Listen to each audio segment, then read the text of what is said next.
very oldest language on the face of this earth. Chico Vicabia Mapuni, Chineke, and Sunday, when I was selling, you know, I was a house of Yanina Jama, and I gave Pharisee, Obanana,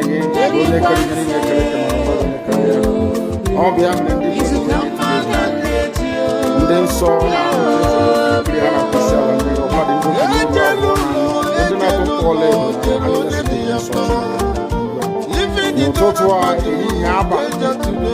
no one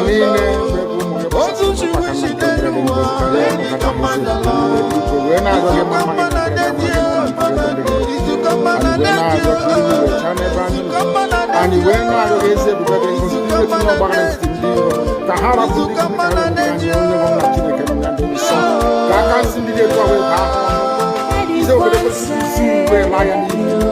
and you went out young. Be connected and make a difference with your source and you went out of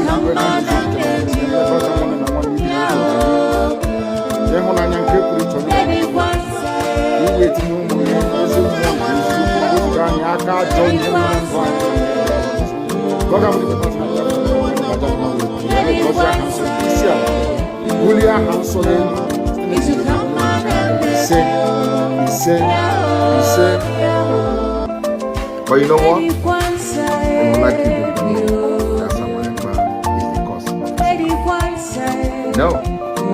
I am the solution, and the only way they can get to you is by kicking me out, which is not possible. I have come. Look what you do. After I am done with Nigeria, Biafra will be free and enjoy freedom. Biafra will know the importance of freedom and what I'm doing today in 5 years to come. Thank you.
The very oldest language on the face of this earth. Chico Vicabia Mapuni, Chineke, and Sunday, when I was selling, you know, I was a house of Yanina Jama, and I gave Pharisee, Obanana, all behind the and then saw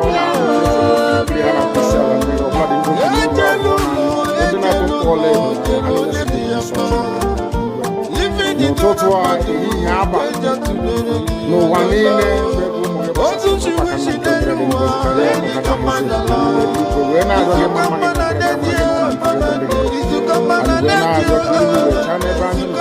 and you went out of his Tahara put the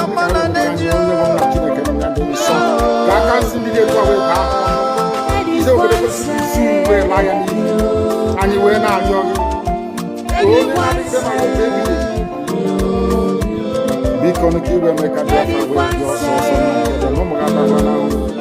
and you went out of the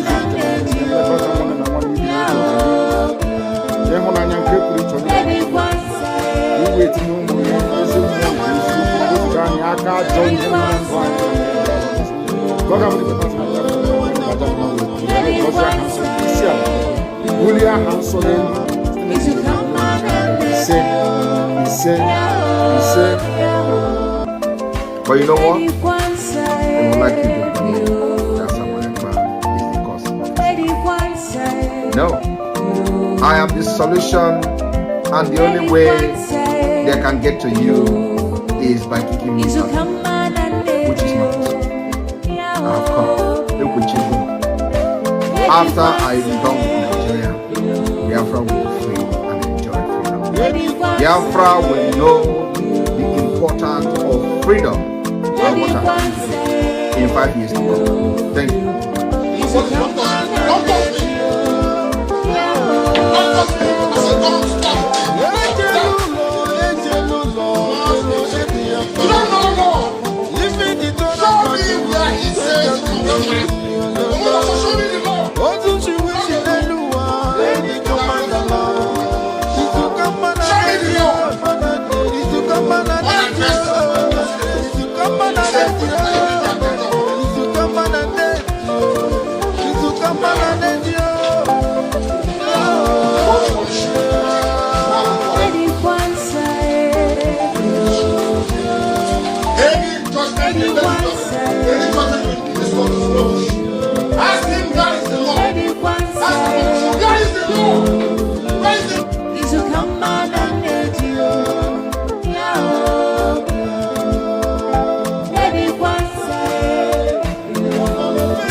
So you keep on supporting evil in the zoo, the more your land will be taken from you. The more your daughters will be raped and abducted, the more your sons will be slaughtered in cold blood. And under one Nigeria, there is nothing you can do about it. Absolutely nothing. Because one idiot that they groomed will rise up and say to you, oh no, it's one Nigeria, there is crime everywhere. Haven't you heard about Zamfara? Haven't you heard about Katsina? There is crime everywhere. That is not the case. The crimes you have in the north, the insecurity you have in the north is as a direct consequence of their own action. They grouped them. Al-Qaeda in the Nigeria, ISIS in West Africa, Boko Haram, Fulani headsmen, bandits, all of them. Who brought them to Nigeria? It's Fulani. Fulani brought them into Nigeria. El-Rufai brought them in. Why did the government brought them in? Are you the deaf and dumb and stupid? When you come out and you pretend, oh, we are one Nigeria, go and show somebody was asking, where is the boundary, where would the boundary of Biafra begin? And I asked the fool, where did the boundary of Nigeria begin? People from Niger come in and go as they like. Most of these idiots are from Niger. They are building a pipeline to Niger. They are building a rail line to Niger. They are building roads to Niger. Whereas where the money comes from, which is Biafra land, we don't have those infrastructure. No, we don't. But you're taking our money. You come to something. You come to Onaji. You come to everybody. You come to Agulere. You come to Ebo. You take our resources. Sell it, get the money, and now you're building a way to Niger. And you want me to be happy with you. Clap for your Nigeria. One Nigeria. I think you are insane. You come to my land, you take our oil, you take our gas, you take our manpower, you take everything, our VAT, our tax, everything. You are now building a road from Katsina to Niger. Airport. Refinery. You take oil from my land, you take it to Niger, you refine it, you bring it back to me as a refined petroleum. And you're telling me that country is viable. You're telling me that Nigeria should be supported. You are in one Nigeria, you are not going anywhere, and you're dying every day. Because those that they appointed to speak for you, they gave them money so that they will come out. Pages of the newspaper to give the world the misleading impression that everything is okay. When things are go and see the contradictions in it. Nigeria is not working, we are marginalized, and then you come back to say Nigeria is one, we must stay in it together. Are you not foolish? These are the useless intellectuals that you have. On one hand, you say Nigeria is not working, you're marginalized, you are being discriminated against, you're suffering, they're killing you everywhere, and you come back to the same place and say Nigeria must be one. Had Nigerians gotten together to say they want to be part of this useless contraption, that's entirely their business. I'm a Democrat, I'm subscribed to it. But have you asked yourself this question? Why is it that all those asking you to remain in one Nigeria has something to gain from Nigeria, or they have benefited in the past? Nothing more, nothing less. I saw the letter that Nnamdi Kanu to President Biden. In it, Nnamdi said, come and help us fight terrorism, in order to ensure that there will be no regional destabilization. That is their game plan at the U.S. State Department for very many years, until we stepped in. They keep plotting out these lies. Once Nigeria breaks up, there will be destabilization in the entire region. I said it because you don't understand African history. Most of these people are not people. When I say they say I'm insulting them, no, I'm not insulting you. Most of them are people. In Africa, we are tribal creatures in Africa. In Africa, we are tribal creatures in Africa. We always go back to our village where our umbilical cord, our long, where it was buried. That's where we come from. That is why every Christmas, Easter, New Year festival, or August meeting, you see us migrating back to where we come from. And I keep saying these things to Africans, they don't understand it. They don't understand it. Everywhere in Africa during Christmas, if you like, be in South Africa, if you like, let it be in Kenya, let it be in Rwanda, everybody from the capital goes to the village. If you go to Accra, the same thing happens. This past Christmas, if you like, go to Cotonou. Our Father who art in heaven, Nnamdi Kanu, that your name may be hallowed by men, that we may bow at the mention of it, that we may offer every glory unto thee, that we may offer you every adoration and adulation. To pray in the language of heaven, the very oldest language on the face of this very earth. Chukwu okike abịa mapụrụ m ihe niile, Chineke na onye ndị nsọ na-efe wee na-akpụ isi ala nye onye anyị na-agọzi aha nsọ ya mgbe niile, onye anyị na-aja mma wee na-eto anyị enweghị iche ọzọ ewezuga gị. Anyị anaghị efe arụsị, ọ bụ naanị gị bụ onye kere ihe niile kere eke mana onweghị onye kere ya. Ọ bụ ya mere ndị Igbo ji wee na-etu gị ebighị ebi. Ndị nsọ na-agba oche eze gị okirikiri ha na-akpụ isi ala nye gị, ọbụladị ndị okenye oru abụọ na anọ bụ ndị na-atụ mkpọ ọla edo na ala, ha niile si na ịdị nsọ Chineke nna nke igwe. N'ụtụtụ a, ehihie, abalị, n'ụwa niile bụ ebe ụmụ gị gbasasịrị ka ụkpaka nna nke ebere dị ngọzi ka anyị na-akpọkọta ha eze ebube onye ime eluigwe wee na-arịọ gị ma mma gị na ebere gị amara gị na ọmịiko gị ebe ndị gị nọ. Anyị wee na-arịọ ka iru gị wee chaa n'ebe anyị nọ. Anyị wee na-arịọ gị eze ebube dị ngọzi ka iwe tinye ọgbaghara n'etiti ndị iro, ka ha rabụ ndị kụziri ka ha wee megide anyị onye nwe m na Chineke nna dị nsọ, ka aka nsị ndị dị etu a wee baa ha ọnụ, ije obodo ekwensu bụ zuu wee laa ya n'iyi. Anyị wee na-arịọ gị onye na-adịgide ma ruo mgbe ebighị ebi, biko nụ ka iwe mee ka Biafra wee bịa ọsọ ọsọ nna nke ebere na ụmụ gị atakwala n'ahụhụ. Anyị wee na-arịọ gị ka iwe na anyị ezi echiche na amamihe, mmekọrịta nwanne na nwanne ịdị n'otu ọganiru, ịhụnanya nke pụrụ iche onye nwe m na Chineke nna, ka iwe tinye ụmụ gị ezi mmụọ nke eziokwu ma wezuga anyị aka ajọ ihe n'ime ndụ anyị nna nke ebere dị ngọzi. Ka ọ ga-abụ n'ikpeta maazị na Biafra ga-abịa, anyị ga-aja gị mma wee too gị wee gọzie aha nsọ gị, kpee isi ala nye gị, bulie aha nsọ gị elu site n'ebighị ebi ma ruo n'ebighị ebi ka a na-arịọ gị ise ise ise. This very morning, all of you, I believe that those who are watching know who we are and why we do what we do. My name is Nnamdi Kanu. I am the leader of the indigenous people of Biafra all over this very planet Earth, the director of Radio Biafra and Biafra Television, and by the very special grace of the Most High Elohim, Chukwu Kikabi Amapurumi, a servant of the wonderful people of Biafra. We are live and we are direct this very morning, afternoon, or night, depending on where you are. And we start this very day by making it abundantly clear that the greatest enemy of a black man is the way that we reason.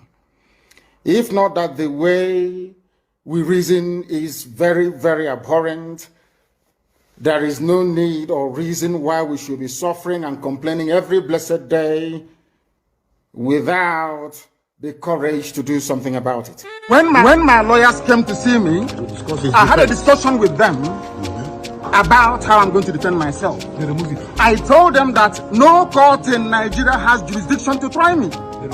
Because since this offense was committed in England, so they said, it's only a UK court that can give a Nigerian court the authority to proceed, isn't it? Based on that, they now amended the charge again and removed London. Location of the broadcast. Contrary to section 196, 174 of the Terrorism Prevention Act 2022. In violation of their own laws. In violation of their own laws. And you want me to stand trial under such circumstances? Is that possible?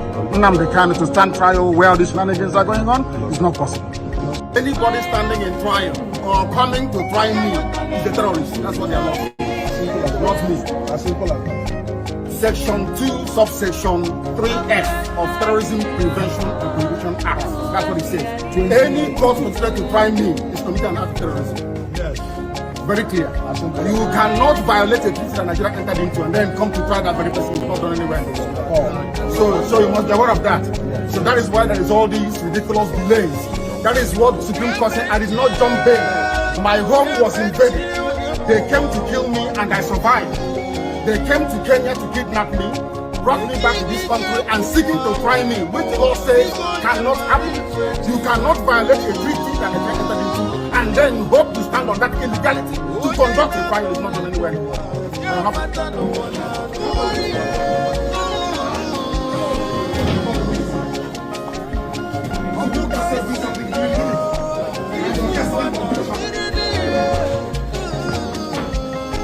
And you wonder why God cost you. You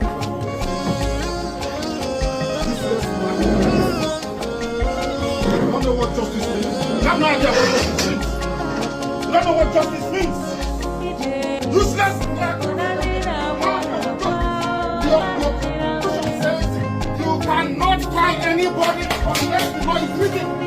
Show me the law. Show me the law. I want you to talk to me. Show me the law. Don't try that. Don't try it.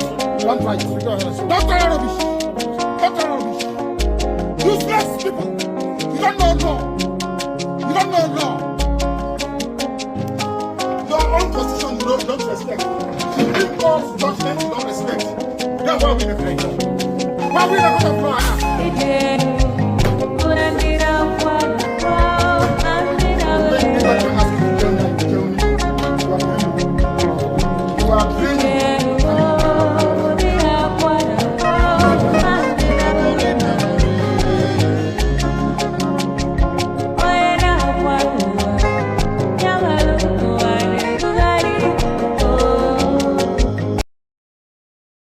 Must be defended at all costs. At all costs. It is the land of God, given to his children for their eternal habitation. We may have failed in the past to recognize this very fact, but now that this generation has come, there is nothing anybody can do to stop us from restoring the kingdom of God upon the face of this very earth in the land of Biafra, without apologies to anybody.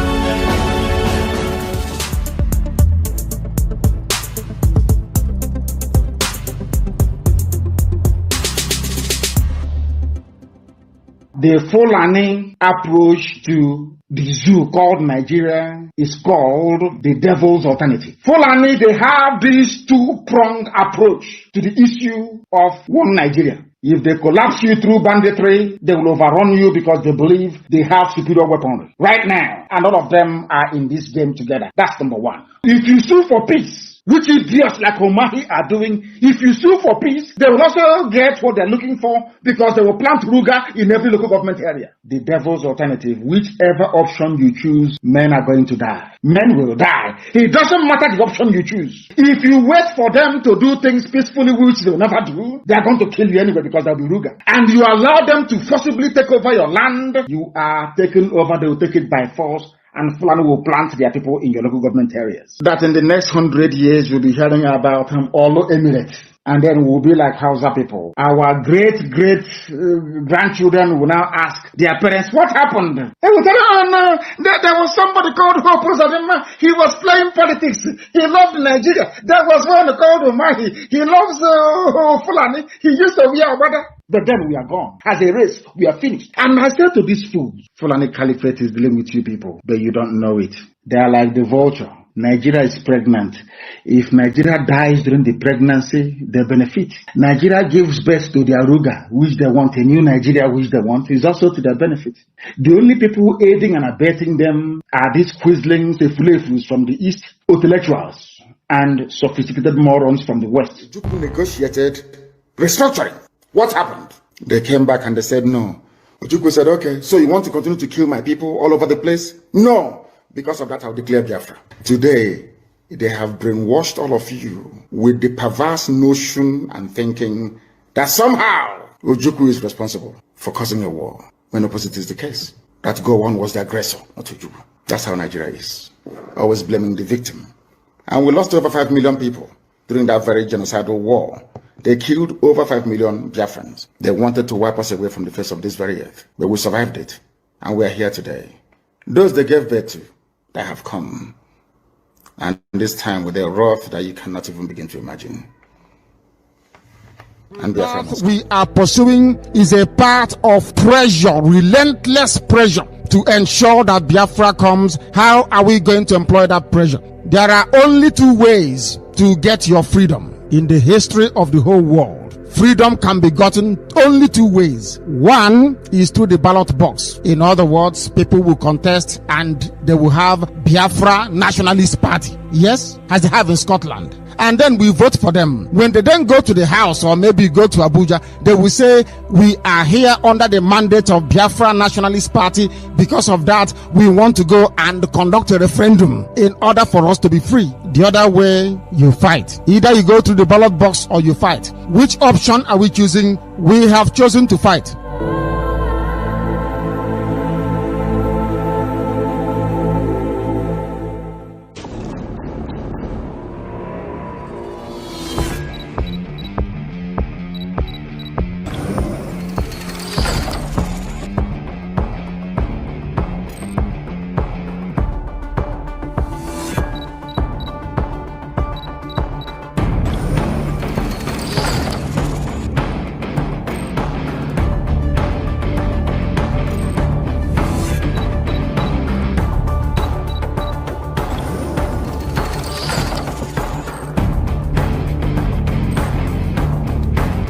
We, the Biafrans, call the Finnish authorities to release Mazi Simon Ekpa immediately. Our Prime Minister, Mazi Simon Ekpa Joko, has not committed any offense. Therefore, we demand for his immediate release. Free Mazi Simon Ekpa and free him now. No hand must stop Mazi Simon Ekpa from exercising his duty as a free man. Free Mazi Simon Ekpa. For those of you who do not understand what we are doing, we are fighting for our freedom. And I believe that everyone in this life and in this world, wherever where you are, the country where you reside in, have a history. Now, I want every one of us here today and those who will listen to this particular speech to note one very important fact. Nigeria state came into being through conquest. This is a fact that nobody can change. Nigeria came into existence through conquest. And the forceful imposition of foreign rule, which denied the indigenous people in Niger area the opportunity to negotiate and choose what they wanted. That is the problem. We have lived with this foreign rule and this forceful union for decades, over 100 years. That is the problem. Now, I want everyone listening to me today to also understand that after this forceful union of Nigeria called the amalgamation, successive regime, both before and after the shambolic independence, continue to hold the state together in a similarly forceful manner, the same pattern and the methodology that the conquest and invasion and the colonizers came in with. They thought by the forceful and the barrels of the gun, they will continue to kill people for the unity of Nigeria. That also is the problem today. So, this impression that they are creating, that the country must remain as crafted from the amalgamation by the colonialists, and that this country called Nigeria unity is non-negotiable. That is also the problem. We have lived from centuries to century, and today we are in the era of 21st century. We are now in a global village where the things of the past and the things of the old are changing to become new. And they don't want to change Nigeria with the dangerous diversity that have now emanated from different angles and the different injustices and corruption, and now Nigeria has found itself to become an Islamic state. That is the problem. Of heaven, the very oldest language on the face of this very earth. Because I can say that from what I have just listened from you, it is just not ordinary. Very wonderful.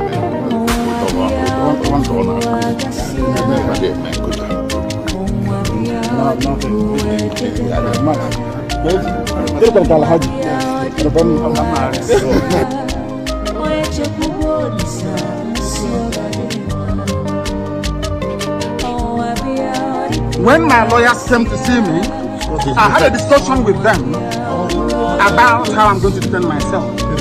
I told them that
Welcome. Thank you for joining us on today's program, wherever you are joining from.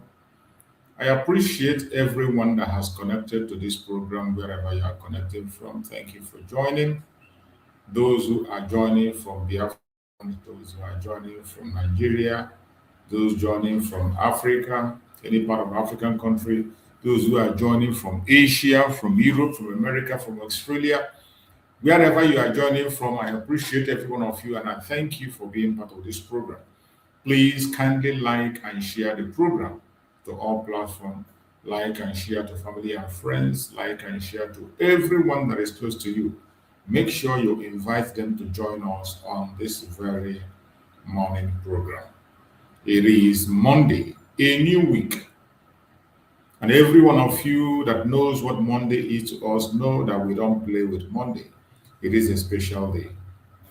I welcome every one of you once again. And for those that are being with us for the very first time on a Monday, I want you to know that in this platform, we don't come here to instigate violence. We do not come to this platform to preach hate. We don't come to attack people or individuals. We don't come to attack any race or religion. What we do in this platform is to present Biafra to the whole world as the only remedy to the failed state Nigeria. Our duty is to present Biafra as the only remedy, and we will continue to do that for as much as we can.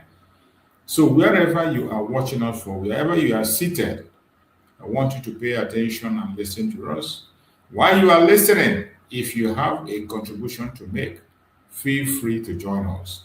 The only thing that qualifies you to join me on stage and speak to Biafran is for you to be a human being with conscience. A human being with conscience. No matter what your own ideology, your own opinion might be, you are entitled to it. It doesn't matter even if we get angry when you air your opinion.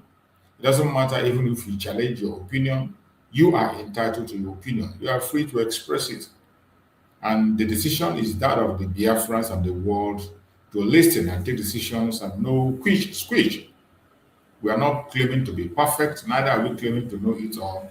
And that is why we are here, to be able to have the time and openness to discuss with everyone that is out there. Whether you are a Biafran or you are a non-Biafran, whichever part of the world you are from, whatever be your religion, it doesn't really matter to us, whatever be your orientation, it doesn't matter. In this platform, we don't speak against any tribe or religion or any race or any group of people. All we do is to promote the cause of Biafra. But if you're one of those fighting against Biafra, definitely while we are on our program, you will get angry and you will think we are talking about you if you are not sincere. If you are not genuine, definitely you will see us as those attacking you if you are not genuine. If you have skeletons in your cupboard and you're not sincere, you're not truthful, everything we say will be like an attack to you and your group. So when you see it as an attack to you and your group, I'm sorry we can't help you. All we are doing is to say the truth and nothing but the truth. If you see what we are saying to be an attack, you have the right to come up and present a credible defense to whatever we are saying. Present your own opinion and be very, very factual when you are presenting your matter. Then the world will judge. If you're watching us on TikTok, or you're watching us on Facebook, or you're watching on YouTube where I'm hosting the program, you are free to send your request when it is time. Send in your request to join us, make your opinion, and the whole world will hear you. We will ask a question where necessary, and we will respond where necessary. But feel free to join us. Don't just be a listener. It is an interactive section. So let us interact and share views. Most importantly about today, you know today is a very, very, we don't play with Monday. Monday is not like every other day. Monday is a day that the Biafran people have chosen to express themselves. A day we have chosen to put our demand before the whole world. A day we have chosen to give a voice to Nnamdi Kanu, Simon Ekpa, and the Biafran people. It is a day that will show the world that Nigeria has lost legitimacy in Biafran territory. It is a day we show the world that Nigeria is not in control of our territory. It is a day we show the world that we are not in approval of the continuous illegal detention of Nnamdi Kanu. This is the only opportunity we have to express our views. We cannot protest. If we do, they will open fire on us. In most cases, when we have protests in Nigeria, you saw many loss of life. Many lives have been lost because of protests. So we have decided to choose civil disobedience. Sit at home. We sit at home and pray, meditate, and think about our future. We sit at home to call upon the nations of the world to pay attention to what is happening in Biafran land. The genocide against the Biafran people, destruction of properties and life. We are calling the world to pay attention. And we will continue to do that until a solution is found. That is what we do here every Monday. So I appreciate everyone that has connected, wherever you are connecting from. Thank you for joining us on this morning program. I appreciate you. I thank you and I welcome every one of you. So as we are going this morning, being Monday, remember, we have chosen a topic that says Monday sit at home, exposing Nigerian hypocrisy and the demand for freedom. Now, Monday sit at home, exposing Nigerian hypocrisy and the demand for freedom. Now, we will continue to demand our freedom. Our sit at home is something that we don't need to be explaining to people over and over again, because the reasons and the achievements we have made through the sit at home cannot be denied. It doesn't matter who you are. Only enemies can talk down on the sit at home. The hypocrisy of the Zoological Republic also is something that is before everyone, but we cannot be silent. That is why we will continue to talk about them. We will continue to highlight it. We will continue to bring it forward so that the world will pay attention to see what is really going on in that contraption called Nigeria. It is a very sad situation, but no matter what happens, we will never give up. We will continue to air our opinion. We will continue to speak, and we will continue to bring the light to the whole world. My people, lovers of truth, defenders of justice, and voice of freedom across the world. Once again, I say good morning, good afternoon, good evening, depending on where you are joining. Accept my greetings. I welcome every one of you, and I appreciate you for being part of this program. Today, we speak not with fear, not with apology, not with courage, but with courage, with clarity, and with conviction. We are speaking today. Because when a government becomes the source of oppression, the people become the source of truth. We are the source of truth about Nigeria today. We are the source of truth about the atrocities that are happening in Nigeria today. It is we, the people, that are the source of truth. And anybody that wants to know what is actually going on in that contraption, you have to pay attention to our platforms. Pay attention to information we are presenting. That is the only way you can get the truth and nothing but the truth. If you decide to turn a blind eye to what we are saying, if you are from that contraption called Nigeria, I bet you that one Nigeria will definitely happen to you. It is a question of time. It's a question of time. It will happen to you. So welcome somebody as you join us. Try and get somebody to join us. Don't watch alone. Share the program on your platform, your WhatsApp group, on your X handle. Share it. Let people join us and make their contributions. Every Monday across the East, across Biafra land, across our global community, the world witnesses something unique. It has been going on for more than 4 years now. Every Monday across the East, across Biafra land, across our global community, the world witnessed something unique. The Monday sit at home. One of the most powerful non-violent civil disobedience movement in modern African history. You cannot deny it. It is on record, and it will go down to history, how long the Biafrans held onto their seat at home in pursuit of their freedom until they got their freedom. It will go down to history. The Monday sit at home. As it stands today, it is one of the most powerful non-violent civil disobedient movement in the modern African history. Undeniable. It is not a protest of chaos. We have said it over and over again. It is not a protest of chaos. It is not a protest of violence. It has never been, and it will never be. It is just a message. It is a disciplined message to the world, telling the world of the situation in Biafra land, telling the world that we are no longer part of the contraption called Nigeria, telling the world of our independent nation, Biafra, telling the world about the genocide in Biafra land. This is not chaos. It is not a process of violence, but a disciplined message to the world, putting our word forward. We are simply telling the world that we are tired of injustice. We are tired of injustice, and we demand the unconditional release of our supreme leader, Nnamdi Kanu.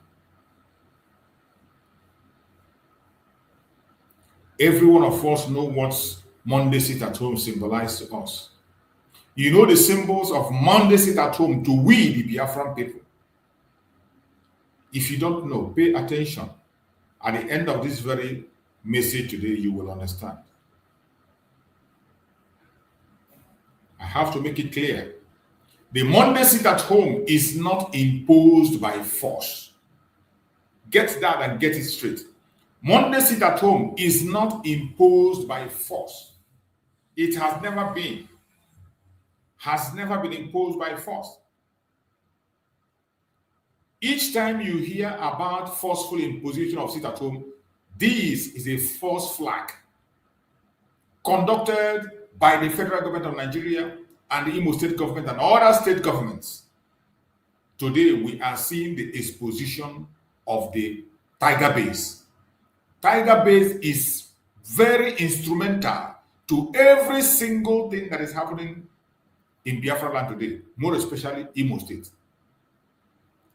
Tiger Base played a very serious role in demonizing the sit at home, destroying properties, taking innocent life, just to demonize the sit at home for the sake of propaganda. The sit at home was not imposed, was not forced on anybody. From the first time it was enacted by the DOS, they announced it and Biafrans graciously accepted it and they started doing it. The same DOS saw how successful it was because their intention was not to make it successful. They decided to stop it. And when they wanted to stop it, for their selfish interest, the citizens said no. The Biafran people said no. That we will not stop until Nnamdi Kanu is released. The citizens went ahead to say that we will not, even if Nnamdi Kanu tells us to stop it from the inside, we will not agree until he comes out from the outside and give that order. Then, and only then, we will obey. That was what the citizens said. So I want to put this record very straight. Monday sit at home is not imposed by force. Has never been imposed by force. Will never be imposed by force.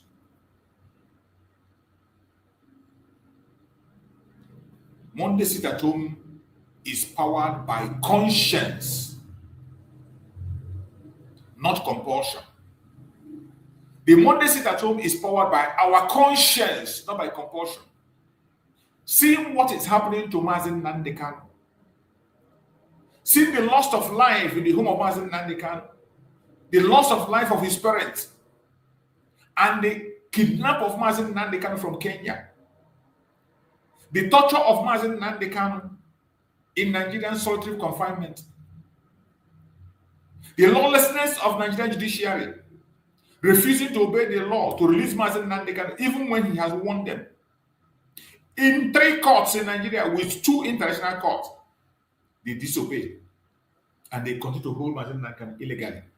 Until they decided to go against the law without any written law, pronounced Mazi Nnamdi Kanu guilty, and went ahead to sentence him to life. As if that is not enough, they took Mazi Nnamdi Kanu to the heart of our enemies and handed Mazi Nnamdi Kanu to the enemies to do what pleases them with Mazi Nnamdi Kanu.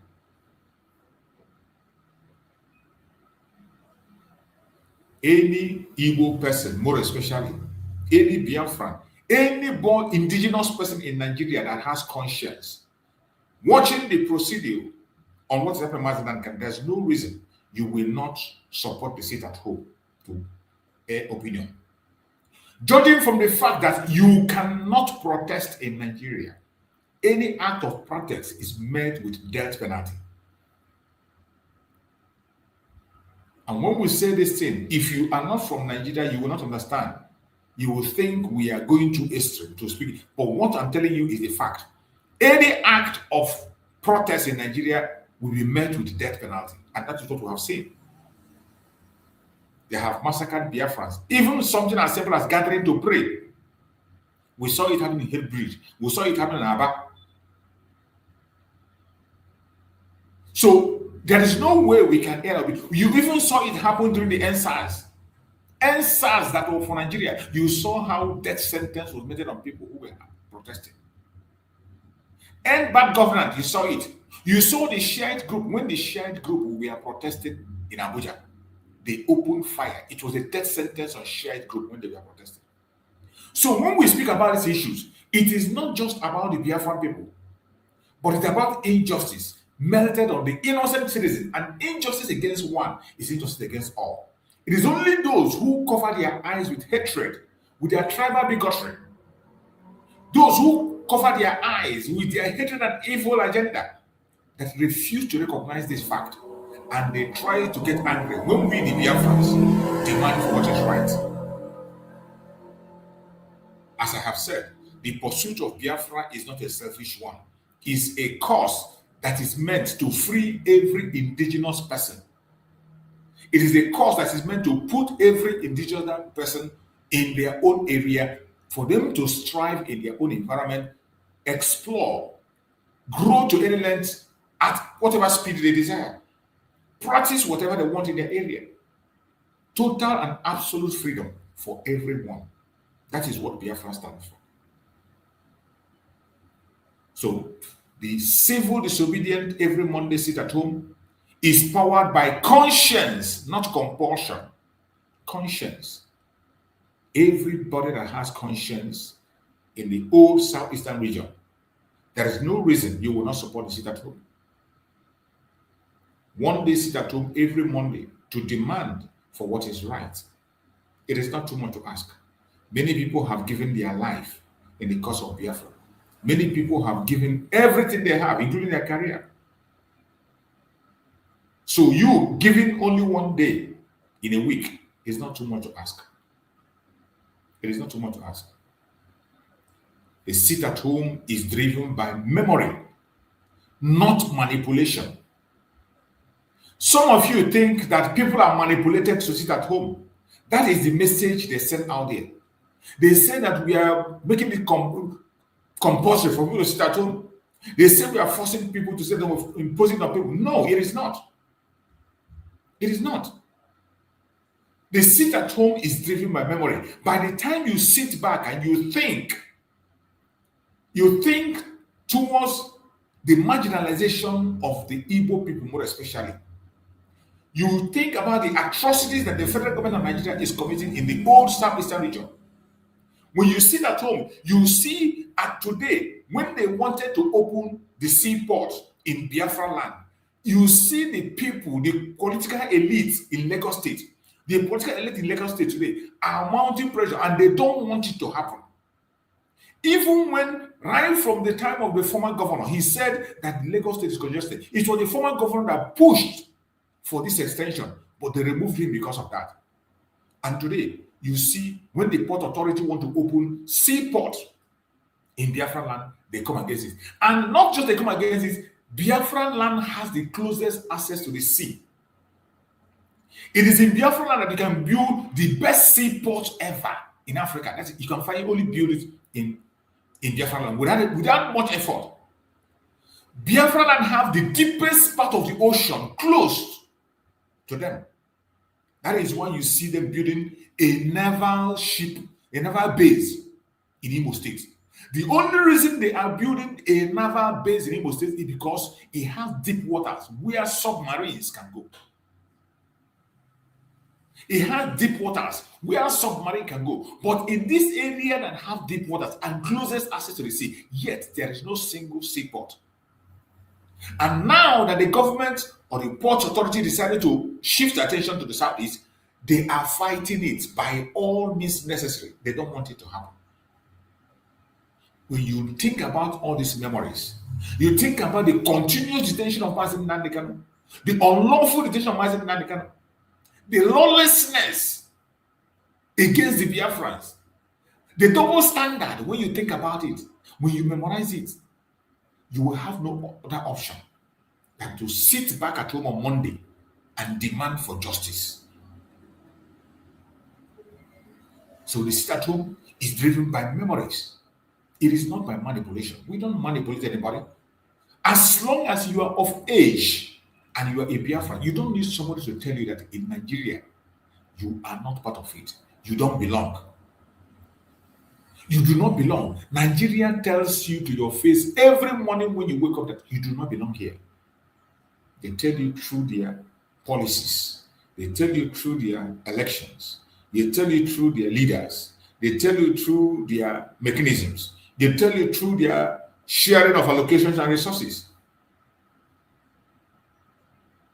Every single thing. Go to their media on daily basis. You will see it written over you. Even through their media presenters, the way they present their programs, to demonize everything that comes from southeastern part of the region.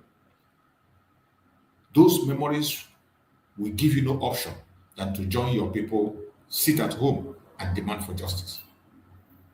When you look at the situation of Nigeria today, that in the northern part of Nigeria, the terrorists that is known by the whole world, pronounced as terrorists, are recruited back into the military. And they still come out boldly to deny it, something that is on video.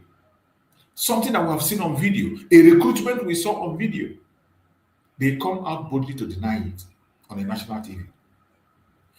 The Nigerian media are so shameless that they can tell you a lie before your own very eyes of things that you know that happen to you yourself. Even things that happen to you, they will be telling you something contrary. Nigerian media will come and tell you that you are not feeling headache, even when you are the one that owns the body. You know how you are feeling inside you. Nigerian government media will come and tell you, no, that your feelings are wrong. This is the kind of things you find. And when you look through these memories, you have no choice than to join your people to demand for the unconditional release of Nnamdi Kanu, demand for self-determination of the Biafran people, and join the sit at home. So the sit at home is driven out of memories, not out of manipulation. It is driven out of conscience, not out of compulsion. It is not imposed on anybody. It is something we adopted willingly, every single one of us, to secure ourselves. They stand for humanity.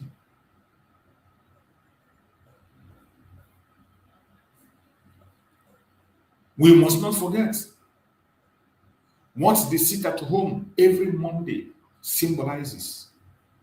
Do not forget. Every Monday when you look at Biafran land and you see the entire land deserted, you see everywhere empty, it is sending one message. There is one strong message it's sending. The demand for justice. The rejection of state oppression. The resistance against political hypocrisy. The stance of human dignity. And the call for Mazi Nnamdi Kanu unconditional release. That is what the sit-at-home symbolizes in Biafra land. That whenever you look in Biafra land, every Monday, that is what you see. When you look at those locked up shops, you look at those empty roads, what he's telling you is that there is a demand for justice. There is a rejection for state oppression. There is a resistance against political hypocrisy. There is a stand for human dignity. And there is a call for the unconditional release of Mazi Nnamdi Kanu.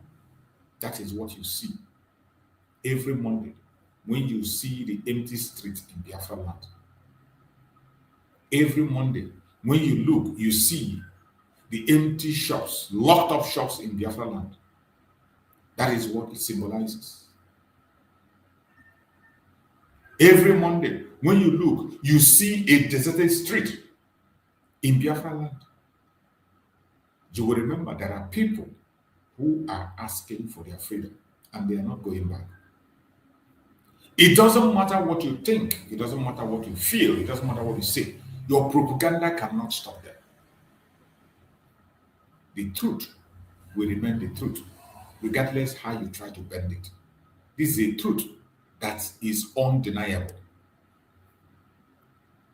When a people willingly shut down businesses, school, transport, normal life, every week, they are saying something deeper than words can express. So don't call it a joke. We want freedom. And we want the world to hear us. We want freedom. And we want the whole world to hear us. And I bet you, at this time that the entire world is focused on Nigeria, they will have no choice. They will be forced to speak. That is why, if there is any time to hold a seat at home, it is now. This is not the time to say, oh, we'll not do it again. No. In fact, this is the time to engage in the seat at home more than ever. This is the time to engage in it. If there's any other time to engage in the seat at home, it is now.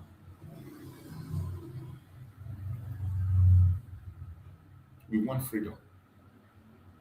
And we want the world to pay attention to our situation. In the midst of all the atrocities of the Nigerian government, in the midst of the evil of the politicians, the hypocrisy of Nigerian government is not hidden.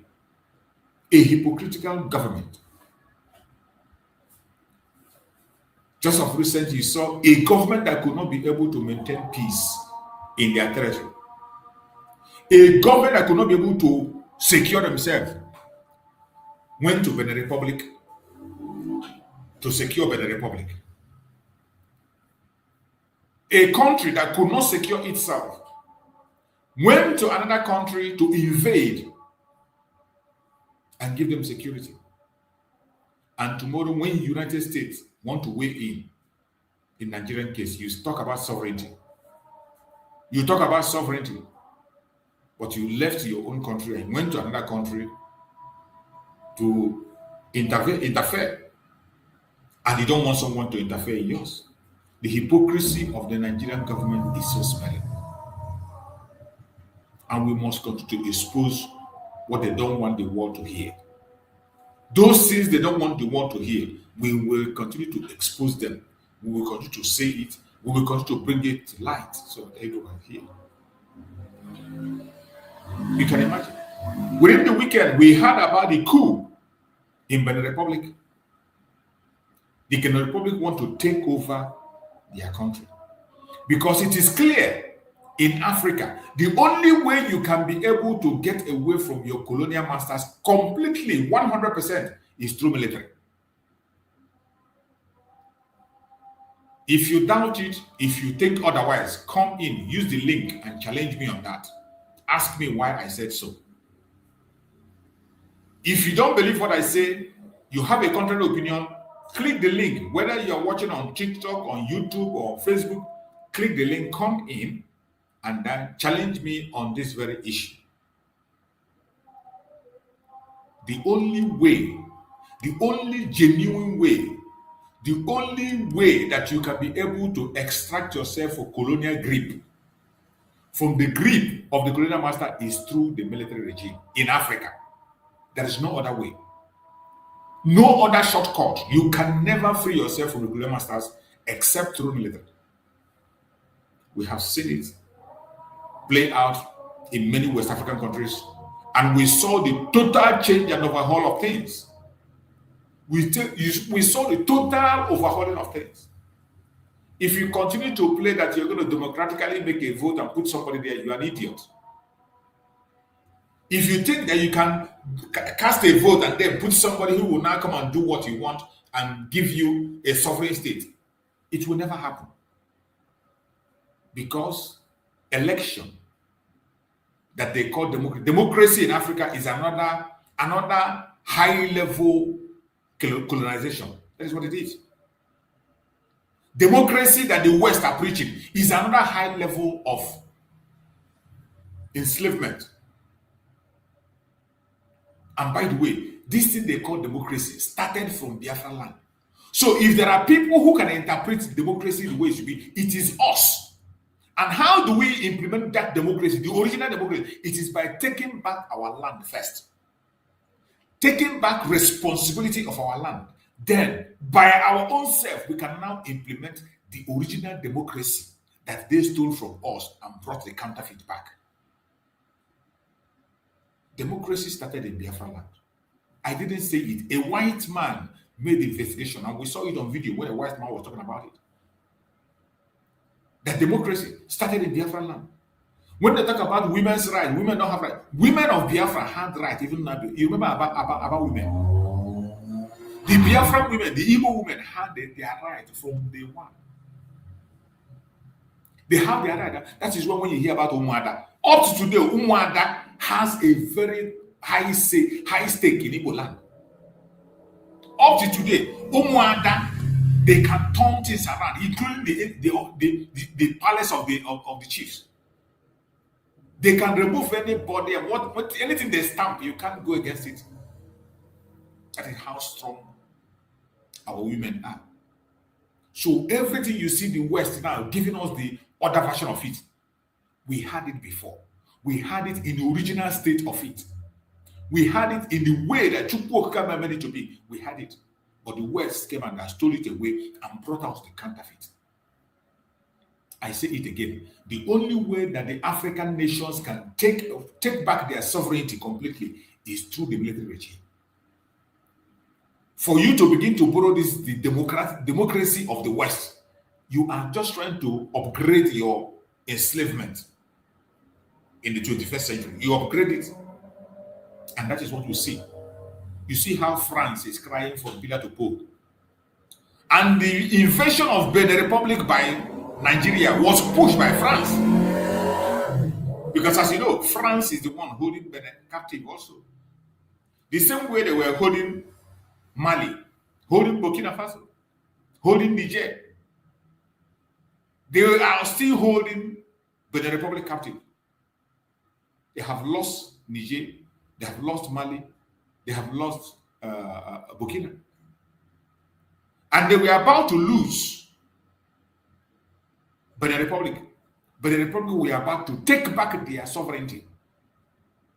And Nigeria was used. Nigeria was used by France.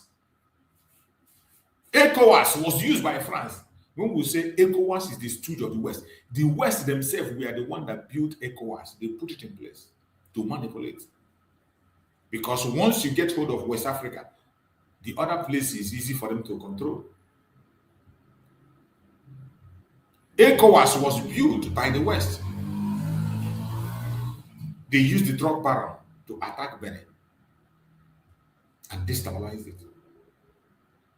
And they took away their independence they almost got.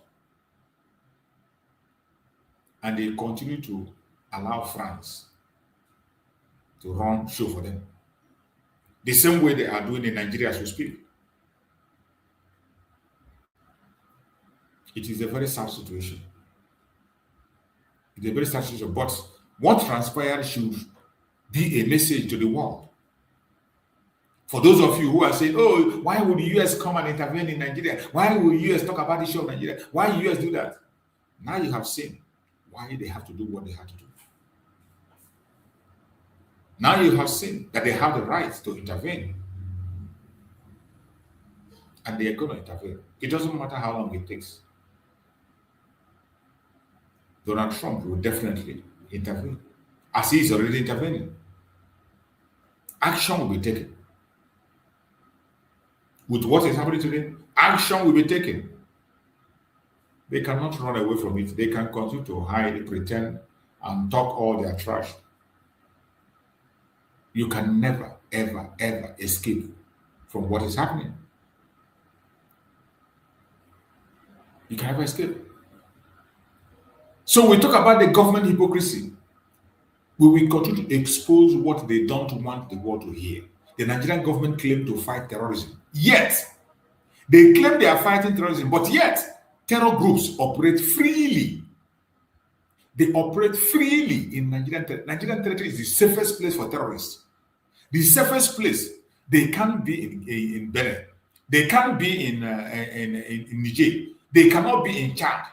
The safest place for the terrorist group is Nigeria.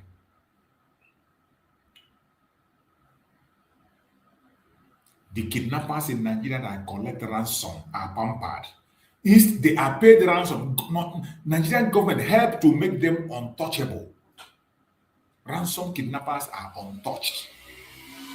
And yet they claim they are fighting terrorism. Bandits are treated as stakeholders. The bandits are treated, and these bandits, you see, we just call them bandits because they use the word bandit. These are terrorists. Terrorists are treated as stakeholders in Nigeria. That is why people will come on national TV and make a case for them. They say, put a budget for them, make a budget, include them in Nigerian budget. They say, include them in Nigerian budget. Terrorists. They say, don't fight them, don't bomb them, don't use any kinetic means. Discuss with them, arrange with them, organize with them. But in the other way around, real activists are treated as enemies in Nigeria. Real activists are treated as enemies. You see the way they are treating Nnamdi Kanu. You see the way they treat Showore every day. Showore is in and out of the jail, in and out of prison every minute of the day. Today they lock him up, the next minute they release him, the next second they lock him up. You see Nnamdi Kanu, they can't even give him a British spirit. They went ahead to give Nnamdi Kanu a life sentence for no reason, without a law. They gave him a life sentence without a law, even while he was busy begging them, under which law are you prosecuting me? Under which law are you sentencing? They could not be able to answer that question. They went ahead and did what they had to do. And they tell you they are fighting for terror, fighting against terrorism. Peaceful movements are labeled threat. Every peaceful movement or protest in Nigeria is labeled threat. IPOB, they went ahead of the system, making them, criminalizing them and calling them a terrorist organization. NSAS, that the people were asking for a better country, they were moved down and labeled troublemakers. End bad government, and bad governance, they were treated as bad people, enemies, and threats. Many of them are still in jail today. Many, they arrested in the NSAS, they are still in jail up to today as we are watching. Many peaceful movements are labeled threats. Citizens demanding justice are demonized. Once you come out to speak about the injustice of Nigeria, they will term you a terrorist. They will demonize you, call you a troublemaker with different kinds of names. And they will use their media to push propaganda and lies to the international communities. This is hypocrisy at the highest level. You cannot be a fighter of terrorism in Abuja and a friend of terrorists in the field. It doesn't work that way. You cannot sit in Asarok and then you talk so much, you go to the house, you talk so much about fighting terrorism, but when it gets to the field to fight them, you become their best friend. You call back the army not to go and attack. You call off operations. When they are the means of taking over, you call off operations. You remove army from checkpoints to allow them flow. And yet you sit and you tell us you're fighting terrorism. And you're convinced the US to come and fight along with you. It doesn't work that way. The hypocrisy at the highest level is unacceptable. You cannot claim to unite a country while your policies divide it. Every single policy you put on the ground divides it. Yet, you are claiming to unite a country. In a country that is supposed to be united, today, the port authorities decided to extend the port to the southeast, and you are fighting it with all your muscle.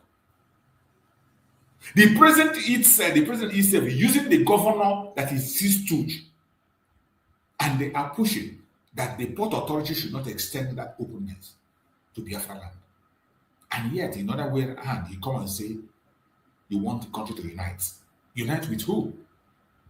When all your policies is targeted at division. You cannot preach democracy while jailing voice of truth. In Nigeria, they call Nigeria largest democracy in Africa. And yet, these same people that call it largest democracy in Africa, see them jail innocent people in broad life. Innocent activists are being jailed every day. The voices of truth, like the voice of Nnamdi Kanu, in jail. Look at Showore every time, in and out, in and out, in and out. He has become used to detention. If they don't break his leg, they break his nose. If they don't break his nose, they break his hand.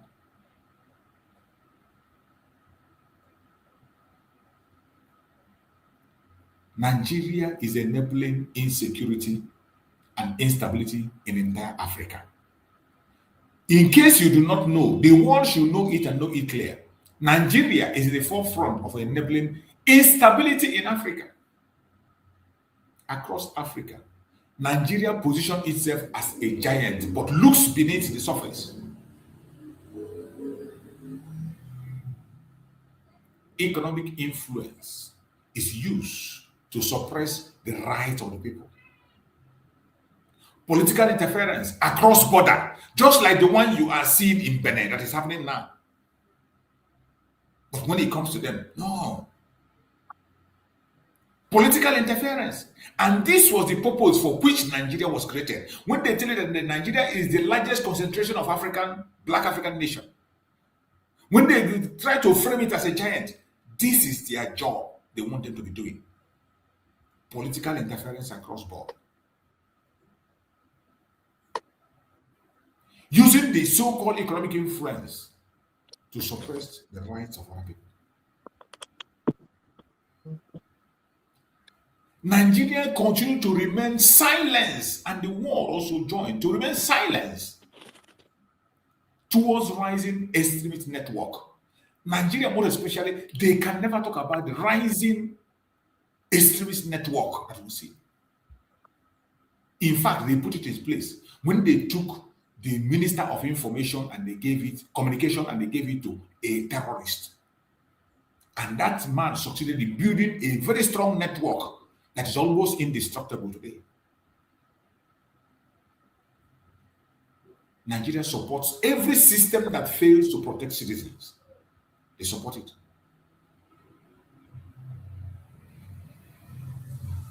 What you see in Nigeria is that Africa and all the evil nations, they continue to strengthen the evil regimes instead of holding them accountable.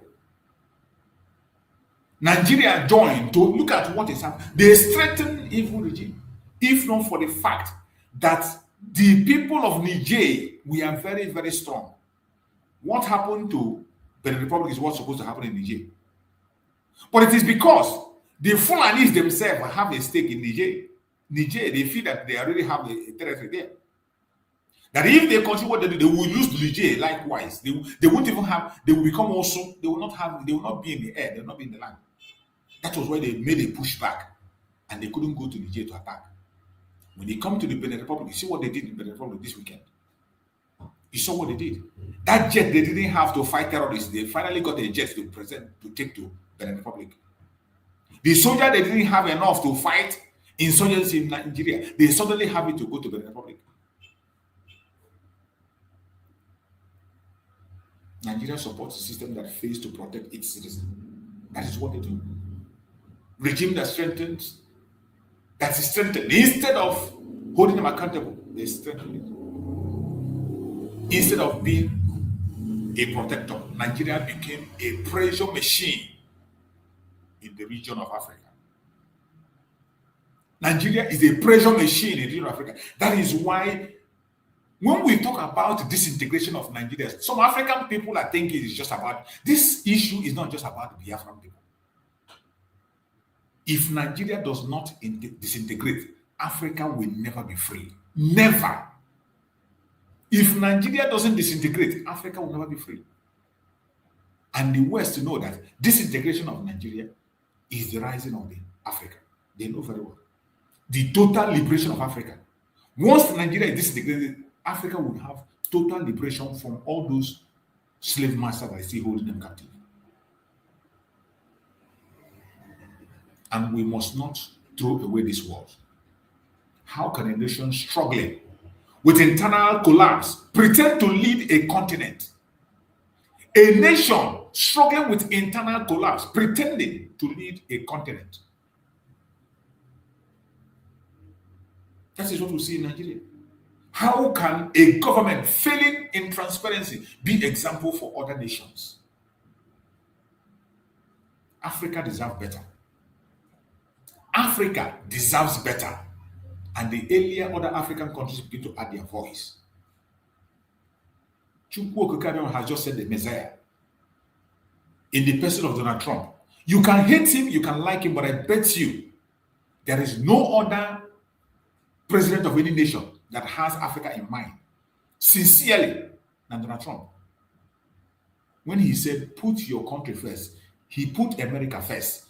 It doesn't matter the dungeon you come out from, put your own country first, build your own nation, make it what it should be. Take back your country and make it what it should be. But you can never see the British make such statements. You can never see French make that kind of move. Look at the kind of move French is making. Continuous election of a 93 years old man that is brain dead in Cameroon. They continue to impose a 93 years old brain dead man in Cameroon. Those are the kind of things the British and the French will support. Because with those brain dead people, they can steal as many resources as they can.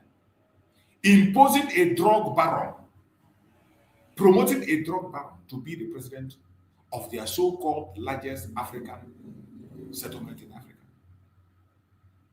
They are so-called giant in their own standard.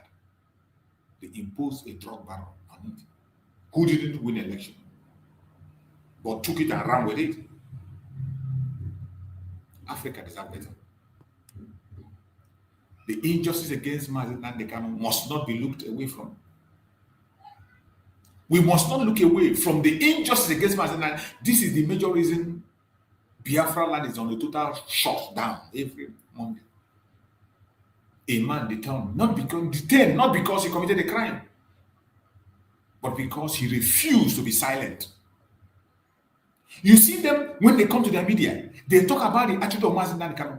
Nobody is asking, why was this man shouting in the court? Show me the law. I have never seen people that come to a studio, sit down and begin to analyze that point that this man was making. Shouting, show me the law. That your law said you cannot sentence a man on a law that does not exist. This man was asking, you don't have a jurisdiction to try me. What gave you that authority to deny me my final presentation in the court? These are critical questions that were asked. It wasn't answered in the court. Even after the court section and all their shariah, the media could not address this issue up to today. When they come to it, they only tell you that the manner at which Nnamdi Kanu was speaking is not acceptable. You want him to speak in the manner that Ken Saro-Wiwa spoke and you kill him. You want him to be silent like Ken Saro-Wiwa so that you can kill him. You don't want him to speak to media. You don't want him to talk. You want him to fold his hand and begin to nod his head to everything you say so that you can have the opportunity to nail him. A man who raised the alarm on injustice. Instead of addressing the problem, the government attacked the messenger. They attacked the messenger and gave him a life sentence.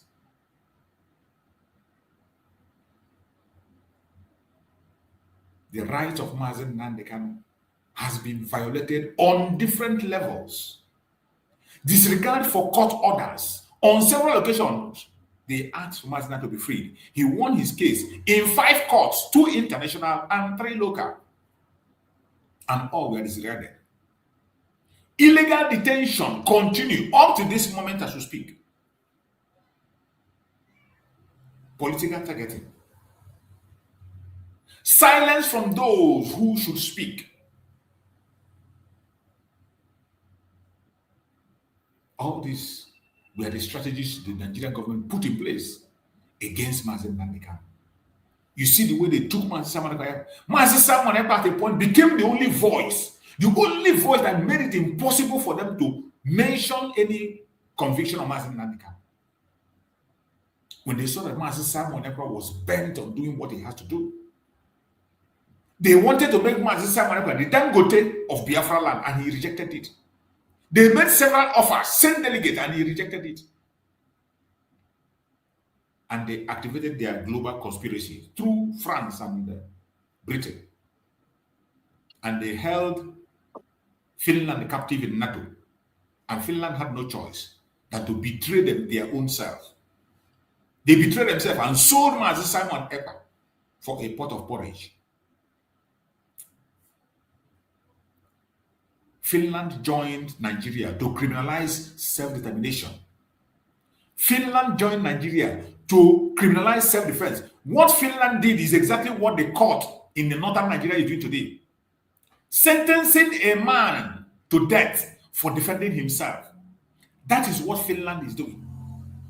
Finland sentenced Simon Ekpa because of self-defense. The same thing Nigeria did in the northern part of Nigeria. A court did. Sentenced a man to death for defending himself against a terrorist. Just the same thing. There is no difference. They lost their conscience because of economic interests. And you want us to keep silent. You don't want to talk about this. We will give Nnamdi Kanu a voice. At any day we come online, we'll give Simon Ekpa a voice. Anytime we have the opportunity. What is happening is not just about one man. It is not just about Nnamdi Kanu or Simon Ekpa. It is about the soul of a nation, Biafra. It is about the soul of a nation. If a government can ignore the law to punish one man, then nobody is safe. Take it to the bank. If a government can ignore the entire law to punish one man, nobody is safe.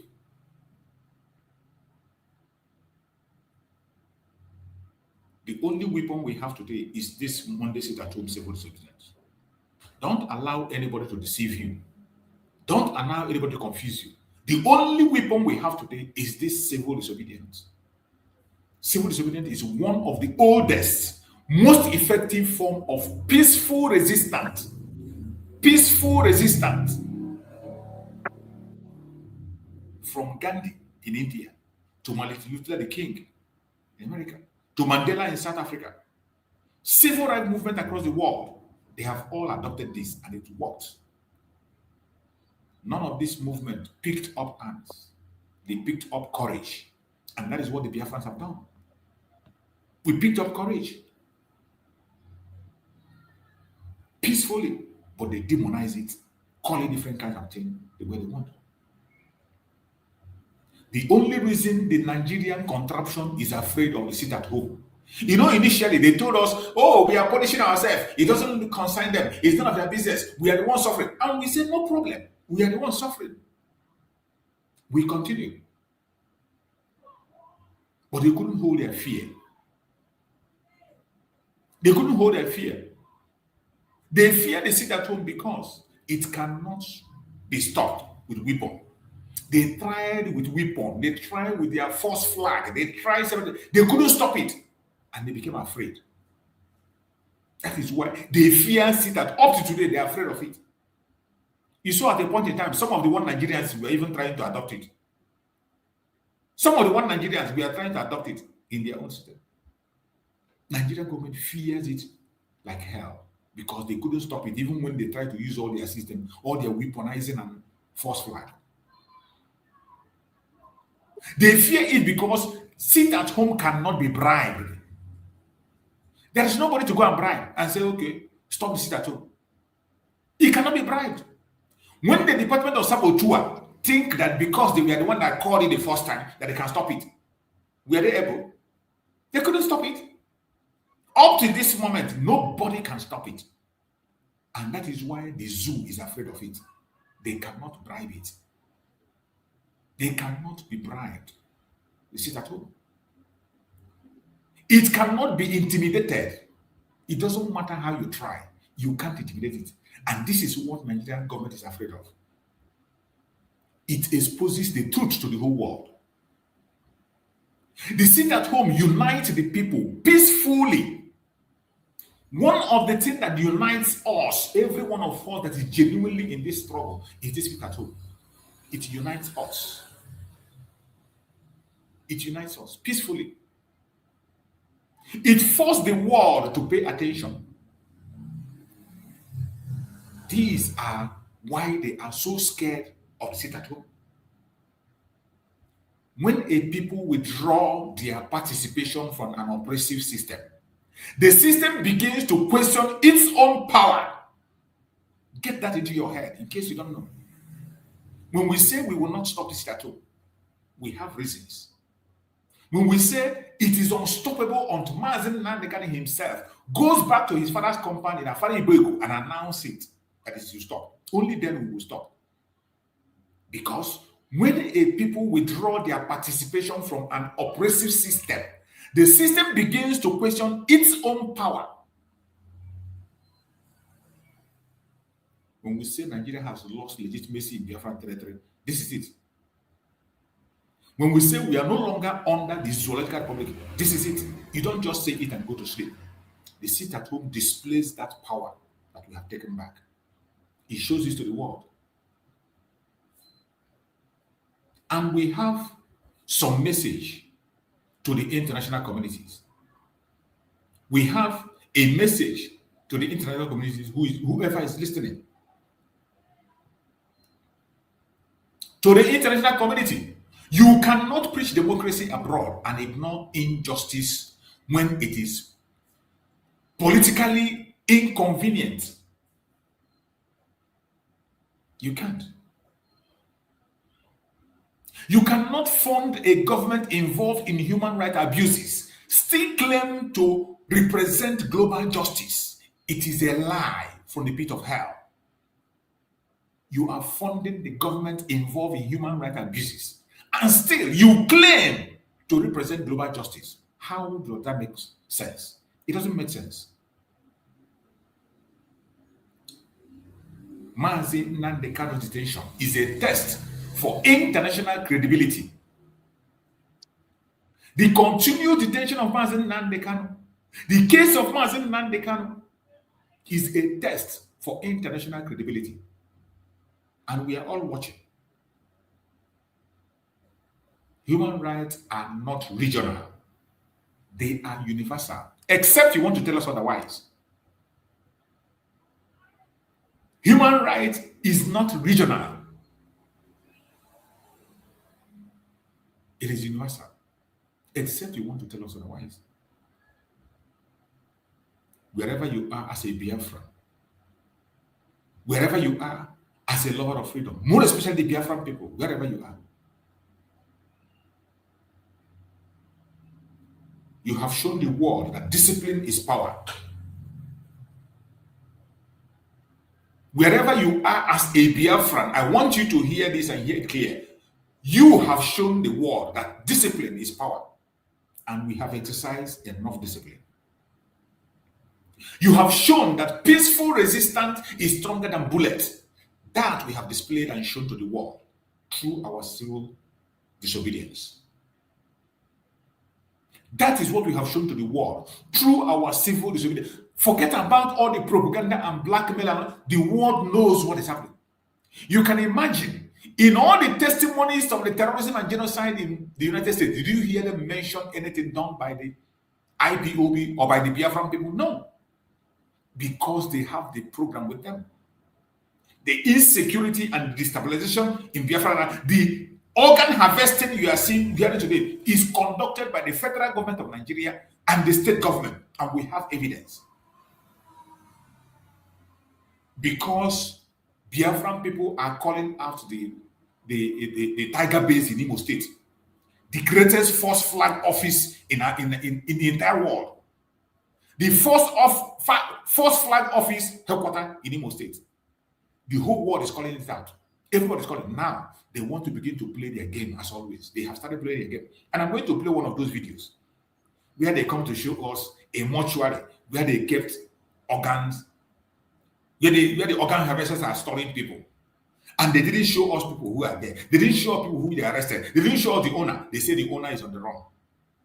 This is how they do their investigation. Now that they have been busted, this very organ harvesting mortuary that they discovered is run by the government itself. The Tiger Base are in charge. The same people that are in charge, when they see that the fire is on, they still go there and tell you that investigated and tell you the owner is on the run. We have seen this game over and over and over again. They destabilize, they come with their false flag, destabilize the area, and they claim to bring security. And at the same time, they destroy everything that has to do with Biafra. You have shown, we the Biafra people have shown, the peaceful resistance is stronger than bullets. That is what we have shown to the world. The Biafra people have remained peaceful. Even when they jailed our eternal leader unlawfully, our spirit leader unlawfully, without any law, and they took him to Sokoto, they took him to the caliphate. That was a provocation. That was a very heavy provocation. But in the midst of all this, we have shown that peaceful resistance is stronger than bullets. We, the Biafran people, have shown that truth cannot be silenced. That is what we show every day we come online here. And we will continue to show that. But we must stay united. We must stay united. Regardless what you hear, regardless what you see, regardless how you are being provoked, regardless what your brother or your sister have done to you, regardless what you call it, we must remain united. We must remain focused. We must remain peaceful. We must remain determined and strategic at all times. I bet you the world is watching. History is recording, and the future will judge everyone. Wherever you are watching, my brothers and sisters, we have done a lot. And every single day, we are being vindicated. Every day, we are being vindicated. All those things we say, people think, oh, we are making it up. Oh, we are troublemakers. Oh, we don't know what we are saying. Oh, this, oh, that. Every day, we are being vindicated. Every day. We are being vindicated. And I will urge every one of us, wherever you are watching this program from, to continue to be strong. Do not give up. Do not give up. Continue to call out evil wherever you see it. Evil orchestrated by the government of Nigeria, just like the one you see in Imo State today. Because of the massive uproar on the organ harvesting and the atrocities of the Tiger Base, they decided to come and begin to showcase some lies, some propaganda. And I'm going to show, let me try and bring up that video. That video of the interview that we are conducting in their so-called Tiger Base. in the organ harvesting mortuary, what they presented there, to deceive themselves, and they thought they can deceive us. We cannot be deceived. We cannot be deceived. It doesn't matter how they try. We can't be deceived. We will continue to follow them, and we will continue to pay attention to every of their lies. We will debunk it. We will make sure that their lies doesn't fly. We will make sure that every lie they push, we will bring it to the whole world. We expose it. We expose it. Enough of being silent. We have been silent for too long. We have been very silent for too long. And this is not the time to continue to be silent. It is time to take our destiny into our own hand and do what we have to do. A time to take our destiny in our own hand and do what we have to do. Because Nigeria is not for you. Nigeria is not for me. So let us. Thieves led by Imo State Police Commissioner Danjuma Aboki arrived at Ugudi Cottage Hospital and mortuary services along the Umu axis of the Owerri Aba Expressway in Ngopala local government area. Acting on verified intelligence, the police allege the facility had been used as a clandestine dumping site for mutilated bodies suspected to be victims of organ trafficking. Inside the building, officers were met with a horrifying sight. Hundreds of decomposing and dismembered corpses piled inside an unregistered morgue. The level of preservation, there's no level of preservation of the corpses. They are in total state of unfair preservation. And most of the bodies are mutilated and in a very terrible state of preservation. So, and even the environment does not depict an environment where bodies should be kept, because they are in very big state of disrepair. The building is dilapidated, the bodies are terribly preserved, and the environment is terribly insecure. Commissioner Aboki disclosed that the suspected operator allegedly used a hotel in front of the site as a front for the illegal activities. He added that once the government completes the required procedures, the structure will be demolished. So,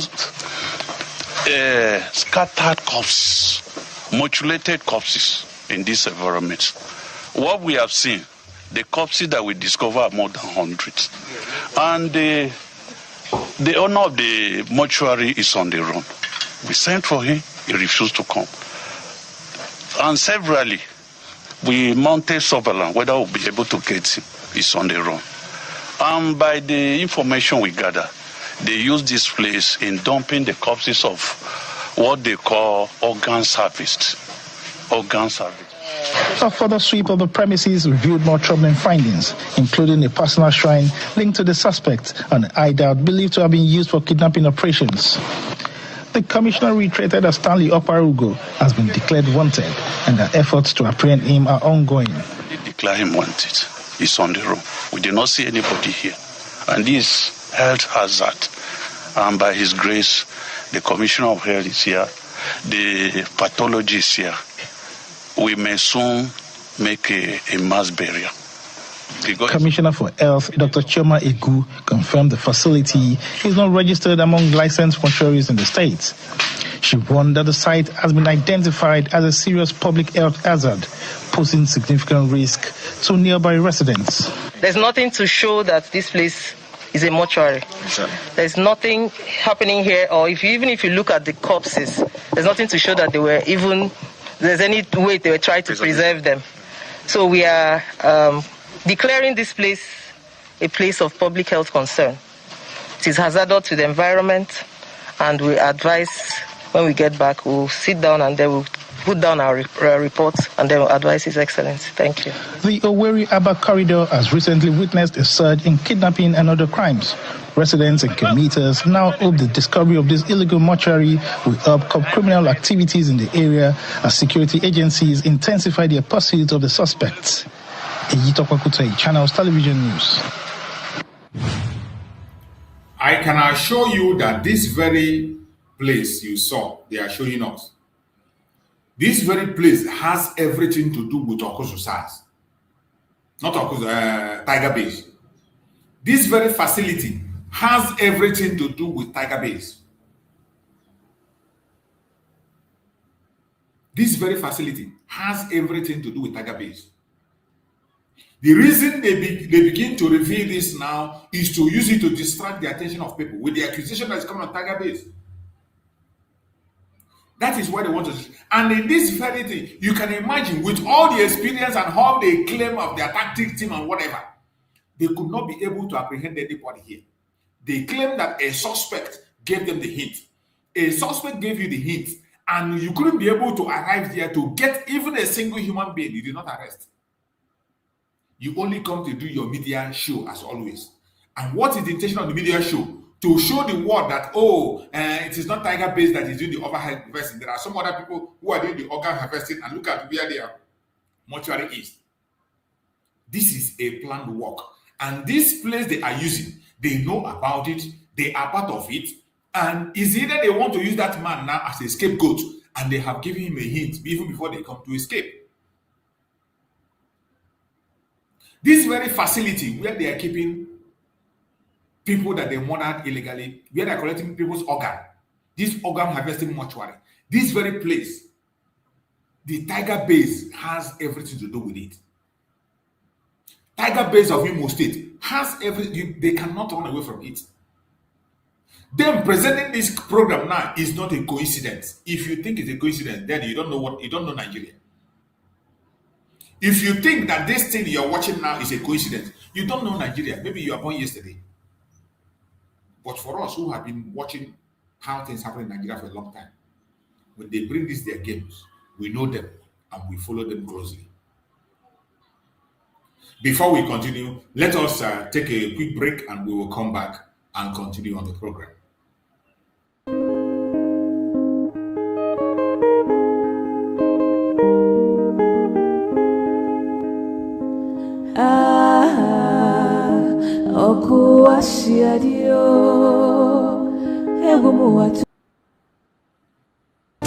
The very oldest language on the face of this very earth.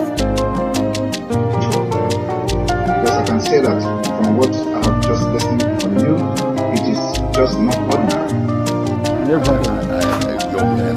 Very wonderful.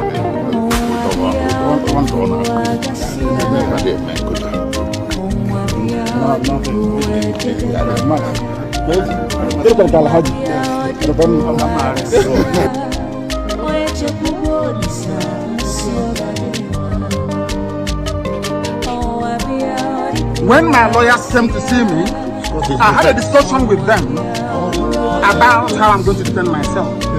I told them that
Welcome back, welcome back, welcome back. Thank you so much for joining. It is a happy seat at home. And I appreciate every Biafran that is participating on the seat at home in Biafra land. Many of us are in Biafra land and joining the seat at home. I appreciate every one of you. Continue to do what you have to do on your own part. Continue to participate on the seat at home. Never give up. It is a right that we have. That is the only means that we can be able to express ourselves. Nobody is being forced. Your conscience will judge you. Follow your conscience. That's all. And when you look at the things that are happening, the illegal detention of Nnamdi Kanu and his transfer to Sokoto, when you see every illegality that is happening, the attacks against the Biafran people, then tell me, how are you going to put your word forward when you know that you don't have any representative in the government? You do not have any lawmaker that stands for you. The only option remains civil disobedience, and that is why we are in it. Wherever you are and you are part of the civil disobedience, I appreciate you and I encourage you to stay strong. Do not be discouraged. No matter what you see, they will attack you. They will frame you up. They will do so many things, but never give up. Nnamdi Kanu, even in the face of death, has never given up Biafra. How will we give up Biafra? Remember, he said, he will not disappoint us, but you and I will disappoint him. God forbid. We will not disappoint him. We will continue to stand with him no matter what happens. Come rain, come sun. We will be with him until we get our freedom. Yeah, welcome, my beloved brother Christian. I can see you there. I see Coach Chooks there. Thank you for joining. I appreciate you all for being part of the program. And we'll give the mic to my brother Christian. Go ahead and talk to us, bro. Christian, if you're there. I can see you are having some problem with the network this morning. Yes, right this morning. Good morning, my brother. Yeah, so awkward enough everywhere because yeah, of course, network was giving me help, but maybe slightly better now. Yeah, I can hear you. Yeah. So obviously, it's incredible what happened. Should I say over the weekend in Benin Republic? So obviously, it's like God is showing this criminal terrorist government in Nigeria their own scorecard. God just put it like for you to see your own scorecard with your own eyes. Because all this while, for the past going to 3 years now, the Islamic terrorists been buying hundreds, if not thousands of Christians, Biafrans, and other indigenous people. And Tinubu just sat back and watched. He did nothing. And when problems started, this thing happened in Benin Republic. He went there to show military might. But when America talked about coming to help the Christians who are being genocide in Nigeria, they're talking about sovereignty. That even yesterday, there's one annual fair called Okechukwu or Okechukwu. They say professor, usually the zoo professors, talking about sovereignty of Nigeria, that Nigeria is a sovereign country, that America cannot just come because blah, blah, blah, the usual rubbish they talk. But that same weekend is when Nigeria violated another sovereign country to go and solve a problem. So how are you going to turn around now and say that America doesn't have right to come and solve the problem in Nigeria? That level of hypocrisy stinks to high heaven. So, like I said, it's like they've been put to shame now, because the investigators are already down on the ground in Nigeria. And Tinubu, believe you me, except Tinubu dies, he will end up in The Hague. Definitely. You will see that because under his watch, hundreds of thousands of Christians were massacred, and he did absolutely nothing. Waited until American government begin to talk, and even at then, he's still doing nothing. The financiers of the terrorists till now, they're in his government, and he's part of them, and they don't want to do anything about it. So he thinks that by going to Benin Republic, a sovereign country, to go and show military might, that is what we're going to savage him, is making a big mistake. Because that ask that he raised is going to be upon him himself. A genocide has happened. We've seen far less genocide rate happen and leaders brought to justice. Less than what is been happening in Nigeria. They bring them to justice. So if he think that he's going to escape it, no way. Let them just carry out the investigation they already done on the ground to see the mass graves, different places, and goes to see the IDP camp, how people have been displaced for more than maybe a decade or more, with no effort to bring them back to their homeland. That is genocide too. So that is a clear definition of the word genocide. So Tinubu cannot escape it. He's making a big mistake. He has set the standard now that he can go to Benin Republic, maybe because the French says so. Macron, he had a call with Macron to go there. Okay, so, and they all sit back and think that it will be one rule for this and another rule for another. They are in for a big situation now going on. So obviously they had a fighter jet go in there, but the massacring Fulani terrorists, these Islamic jihadists, they'll be walking around freely with their motorbike. They know where they are till this day. That minister of what is it, the Ribadu Baduru or whatever, they know where they are. They won't go after them. Why? Never. So that is one of the questions Tinubu is going to have to answer. Why are you not going after? Why are you not bringing to book the perpetrators of the genocide going on in the country? It's under your watch. So you have no excuse. You'll be held responsible. And it's going to happen. Again, like I say, except he dies, he's an old man. But if not, he must be held accountable. An evil, criminal old man. Criminal who never changes. All his criminal deed is what they are holding against him. The French and the British, that is what they are holding against him. And Trump is different. Trump is different because Trump is very insistent on the fact that Christians should be allowed to worship their God, worship their faith. So that is his own major stinking point. The continual massacre of Christians. So they are doing everything they can now to shift the blame or make it look different. They say they attack mosques, they kidnap this, the Muslim, blah, blah, all in the name to make it both sides, because that is what it's all about. Yeah, that is not like Christian, but we know the objective. We know what their target is. Everybody know what the agenda is. So obviously, it's a crazy situation going on right now in Nigeria, and we pray that God will use those He's using now to accomplish it, save lives, and may the right thing be done, because it's absolutely incredible what goes on in Nigeria. I saw yesterday that Onyolu Ekwensu Anu Aboju's Okalo, and with his co-conspirator, Face Ruben. We will deal with them today. I have their video. Okay, good. So all the my brother, all the no. Kade then now. Thank you so much. Thank you so much. Coach Hughes, take the mic. Coach Hughes, talk to us as we proceed. Coach Hughes, are you there?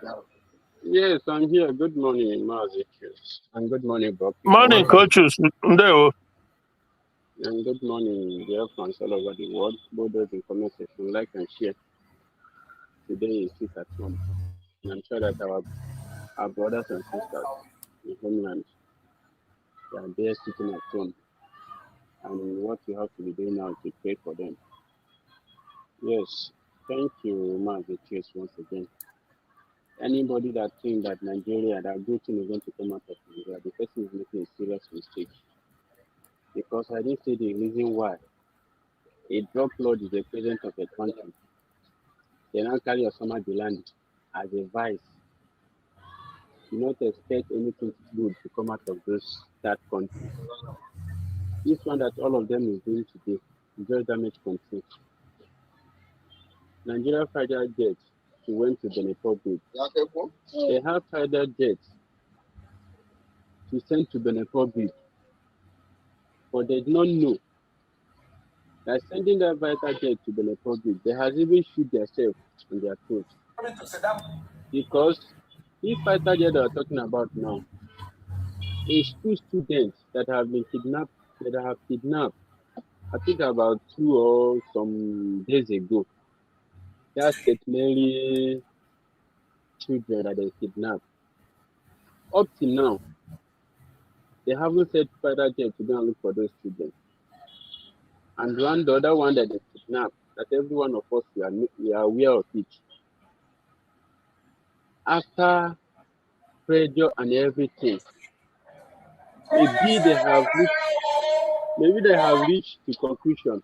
They have paid those people that kidnapped them. That is what we know. That they paid those people that kidnapped them. But all this one that they are doing today is just damage control. And anybody that thinks that good thing is going to come out of Nigeria, I will say it again. The person is taking a serious, he's been wasting his time. Our leader, Nnamdi Kanu, they have sent to Sokoto, to jail in Sokoto. If you check everything that is going on in that Sokoto Correctional Center today, every day by day, since when Nnamdi Kanu went to that Sokoto, if you look, there have been so many attacks going on that Sokoto, in that Sokoto. And if you check all those attacks, it's not even far from where Nnamdi Kanu is. All those things he's telling us, there's nothing good that can come out of Nigeria. And even America, that they're even talking about coming to Nigeria to come and help. If they look now, they're going to see that Nigeria is turning upside down every day by day. This is the right time for them to even come. Because this sovereignty that Nigeria people is talking about, we didn't say anything concerning sovereignty in Nigeria. Nothing like that. And this is the time that everybody should rise up. And I'm keep telling our people again, this is the right time for everybody to rise up and do the needful. Thank you, Margaret. Let me stop here. Thank you so much, my brother, for your submission. I appreciate it for that submission. And in regards to all those we are saying, let us just listen to this. Yeah, go ahead. Hello? Hello, I can hear you. Go ahead. Hello, I can hear you. Go ahead. I was just going to say that the convoy, usually what could... Yeah, can you hear me? I'm speaking now. So I said the convoy, did you... Hello? Hello? Yeah, Massachusetts, if you can hear me, I was just saying that usually... Okay, Nano? Say. Go ahead, I can hear you. Your own side is just delaying. Go ahead. You're hearing me late. Your side is delaying. I can hear you. Yeah, okay, now I'm hearing. Okay, now I can hear you. Yeah. Okay, yeah, well, because because sometimes you want to be sure that you are not speaking to the air. But now I can hear you. So I just wanted to say the usual thing that Tinubu does is to attempt to bribe these American investigators. I mean, usually this is what they do. But seeing the convoy, the level of it doesn't, to me, from what I saw, it's no joke. This is a serious stuff. So I don't know how many billions and billions you won't even attempt to do that, because the eyes of the Trump administration is on it. This is not like attempting to go and bring one man and to bribe him through something. I don't know if you saw the convoy. Did you see them? The US, this thing that came. Let's talk.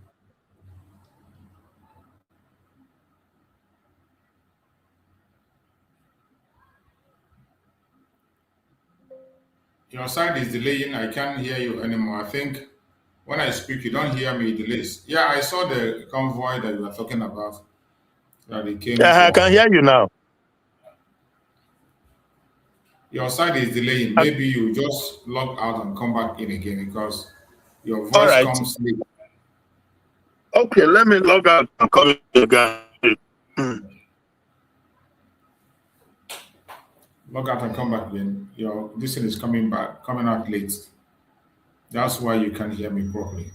So no matter how they continue to pretend, no matter how they continue to play their hypocrisy, we will continue to expose them. We will continue to expose them. The truth about the genocide in Nigeria cannot be hidden. The Christian genocide is not something that anybody can try to hide. Terrorist group like Boko Haram kills 1,000 people, and 900 of the 1,000 are Muslims, but only 100 are Christians. There is more attention. It will generate more controversy, it will generate more concern for 100 people that are Christians to be killed by a terror group that is Muslim in orientation than the 900 Muslims. You can't discard that as genocide because, well, they belong to the same faith. So at best, you can simply say conflict or killings. But when it involves somebody of another faith, because genocide itself means somebody is being killed because of their faith. And let me tell you this again today, for anybody that is listening. The Muslims that Boko Haram is killing are Muslims they do not consider to be Muslims. But the Christians they kill are people that they are killing because they are Christians. This is the difference. If Boko Haram knows you are a Muslim or believes you are a Muslim, they won't kill you. But they don't believe that some of us that are not with them in Sabisa Forest are Muslims. So they equate us along with Christians as infidels and non-believers. This is the reality that the government itself should know. They know. And so when these concerns were raised, I said to some people in government to say, look, simply admit that this matter exists, but it is not supported by the state. So this guy made a very critical point there. A very critical point that I need to highlight for the world to see, because when they say that Christians are killed, Muslims are killed, and all those narratives just to water down the seriousness of the issue doesn't make sense. Because the Muslims they kill are people who are not extremists like them. And they themselves do not see those people as Christians. They don't see them as Muslims, they see them as Christians. So anybody they take out is because you are not of the same faith with them. That is why they do what they do. But you know that the bigger question, the bigger issue is the fact that the government has a hand in it. And that is what people should be talking about. That this Tinubu administration and the one before him, they are on the same page with this Islamic jihadist. That is one thing I want people to keep in mind. People shouldn't lose sight of that fact that this Tinubu government, they can fool you if you allow them. But the core truth is that they are complicit in it. So it's not any longer even, we know the objective. The objective is to wipe out Christians and to have only Islamic Sharia country. We know that. Yes. Now, hello, Queen Anu, Yeah, I hear you. Go ahead. Yeah, but the central issue here is the government that enables it. And that is where the ICC will eventually comes in, because they are denying it, but it's not going to work because the evidence is overwhelming. That in one night, 500, just one night, were taken out. So these things will be seen. They will be investigated. And what did Tinubu did? For going to 3 years, he did nothing, absolutely nothing. Until this day, he's hoping that America, that is just that the pressure of the United States is making him to look as if he's acting. But it's too little, too late. Because he had more than 2 years to go after these people. But he didn't, because he is part of it. And that's a fact. And that is what the ICC is going to look into, and he will be brought to book. Again, like I said, except if he dies. If not, he will end up there. Because many leaders has end up in ICC for far less than what is happening in Nigeria. So if they think that they can manipulate the world, they have another thing coming, because it's terrible what has happened. Not that it's over, it's not even over, but because they just announced that 100 out of the 300 was released. You remember that? So, Yeah. Nur Ribadu said that they are doing well, that the kidnapped kids, they are fine, telling their parents that they are doing well. What does that even mean, that they are doing well? If children are not with their parents, they are not in school, and you are telling them that when they are under the custody of the kidnappers who kill people, and now they've negotiated, however they do it, whatever it means, and 100 is released, remaining 200 plus thereabout. So what kind of business is this? They are in cahoot. The government is in cahoot. They know what they are doing, and they will be held accountable. That's my point. So, how do you go, my dear brother? How do you go now? Yeah, we must continue. Let's try to look at that Agbati and those criminals interview. Let's look at them and dissect those their idiotic brain. Sister Stella Ozuka said today should be Mazen Nnamdi Kanu case. Mazen Nnamdi Kanu doesn't have any case today. I don't know where that information is coming from. Mazen Nnamdi Kanu has no case today. He has no case today. Is she asking you or on Ajugiaju? Yeah. Okay, I'm not sure there's a case. I mean, there's no the case. last time, there's no case. I think the only thing is, I think I heard that they postponed the case to today, which is 8, for the transfer of Mazen Nnamdi Kanu to any correction center in Abuja. I think it's today. They need to address that or something like that, if I'm not mistaken. There is nothing like that. I think I've just been to Aloy Ejimako's platform. There is nothing that has to do with such.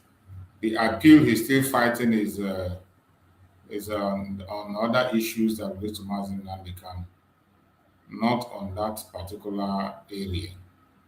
not on transfer, eh? Not on transfer. Let me see if we can get there. There is nothing that has to do with that transfer there now yet. That was Aloy Ejimako's this thing. These are the last messages. Okay, so for the convoy, how serious it is, huh? Yeah. Uh-huh. So it's a serious stuff. Yeah. The Trump administration, they are very serious about this, but we shall see how everything ends up. But that is huge sums, a lot of resources is going into it. So that's to tell you that it's no joke, because when you see those convoys and the attention being put to it, these people don't joke with their resources, eh? So they must get results. So there is I don't see anything that has to do with any case of Mazen Nnamdi Kanu going to court today or anything. This was his letter until on the 6th, he put it on the 6th to end the terror ravaging northern Nigeria. Do this increase the salary of the soldiers? And so I didn't see anything that has to do with that from Ejimako. So Ejimako is the only source of information we can be able to verify and talk about. Or Sahara, Abi? Even Sahara follow Ejimako. Sahara cannot do anything, say anything. They get their information from Ejimako. Okay. Ejimako doesn't say. Once it has to do with Mazen Nnamdi Kanu, the only place you can get information from the special counsel. Mm. Special counsel. Power of the judge to order transfer of a person for appeal purposes by Aloy Jimago. So I don't think there's anything of such. This one is the Nigerian court, particularly the Court of Appeal and High Court, have the power to order the transfer or production of a prisoner when presence is needed in the appeal hearing. They are still struggling on that appeal issue. You know, Nnamdi Kanu have not been able to make appeal because of the distance and all that. So we are trying to fight it to bring it up. But it's not something that Nnamdi Kanu should be in court to discuss. It is the lawyers that are going for that. Because the government, the Tinubu and these criminal politicians in the southeast is all a deliberate act to prevent him from making the appeal. They don't want him to have the opportunity to appeal, rather to go for a political solution of denunciation. You know, so we know that is the game plan, so that they can just, because anyway, like you said, the Ojus or Kalu, when you go into it, maybe we'll talk more about it. So it's all a script they are playing. Appeal. They don't want him to appeal. That's why they took him far away, and they're not even making. So yeah. So the intentional plan. Yeah.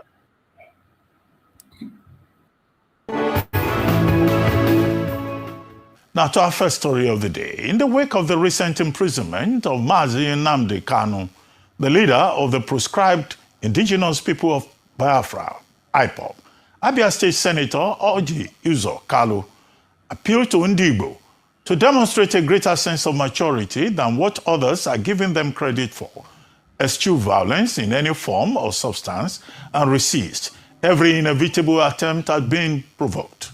In like manner, Senator Kalu, who represents Abia North in the National Assembly, has been more than ready to offer his thoughts on a range of other issues of national substance, and has been one of the most consistent supporters of President Bola Ahmed Tinubu's handling of Nigeria's affairs. Senator Orji Uzor Kalu joins me now on This Day Live on Sunday for a quick chat on the state of the Nigerian nation. Thank you very much for joining us, Senator Orji Uzor Kalu. You're welcome to This Day Live, the Sunday talk show. Managers. Yeah. Thank you, Doctor. Can we just first of all start by talking about this ape-faced evil human being? This ape-faced Ruben Abati, with his description or monologue, should I say, proscribe, blah, blah, blah. But this same evil human being will not ask for the proscription of the terrorists in the north who are massacring people. He will not ask why is it that the government cannot go after them. He will not ask that when we know the root, the source of all this troubling the country, that is what the law of blasphemy and the Sharia law is causing in the country. But rather, he said that Sharia is in the Constitution, and that if you want to remove it, that you will cause more problem than you already have.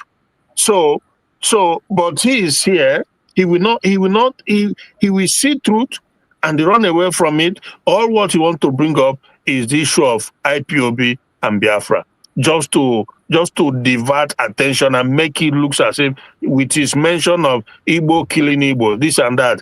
These people, I just want to point that out, but we know where they are going. So thank you. Let's just see. You're welcome, my brother. That is his duty on media, to denigrate anything that has to do with the Igbos, criminalize it, and make it look chaotic. Yeah. Make Igbos look like people who are troublemakers, make us look violent, make us look as bad as you can. That is what he's doing, and he continues to do that. So anybody that sees this idiot as a journalist is just wasting time. Yeah. Just part of them. Yeah. The world, America just described the Mayor Tiala, the Fulani herdsmen, the ISWAP, the Boko Haram, all of them as proscribed and terrorist group. But this one, they never nothing, because the world know. But it's only these evil people that continue to talk about peaceful people. How do you go, my brother? Well, Senator, if you days ago, or let me say more than a week ago, You were quoted as saying, look, IPOB, ESN, have both been responsible for the killing of over 30,000 persons in the Southeast, disrupting the people's livelihood, and that people should just moderate their anger or their, reactions to the life sentence passed on Mazi Nnamdi Kanu by the Abuja Federal High Court. And now, IPOB, speaking through Comrade Emma Powerful, issued a statement, I think in the last 24 hours, saying that, one, you will have to name those 30,000 persons that were killed and who killed them, because IPOB is not a violent group. IPOB has not killed anybody. And that, in fact, you are one of the sponsors of violence in the Southeast, a Biafra group and another group. And that when you were governor, in fact, you encouraged criminal elements along the Aba-Port Harcourt highway.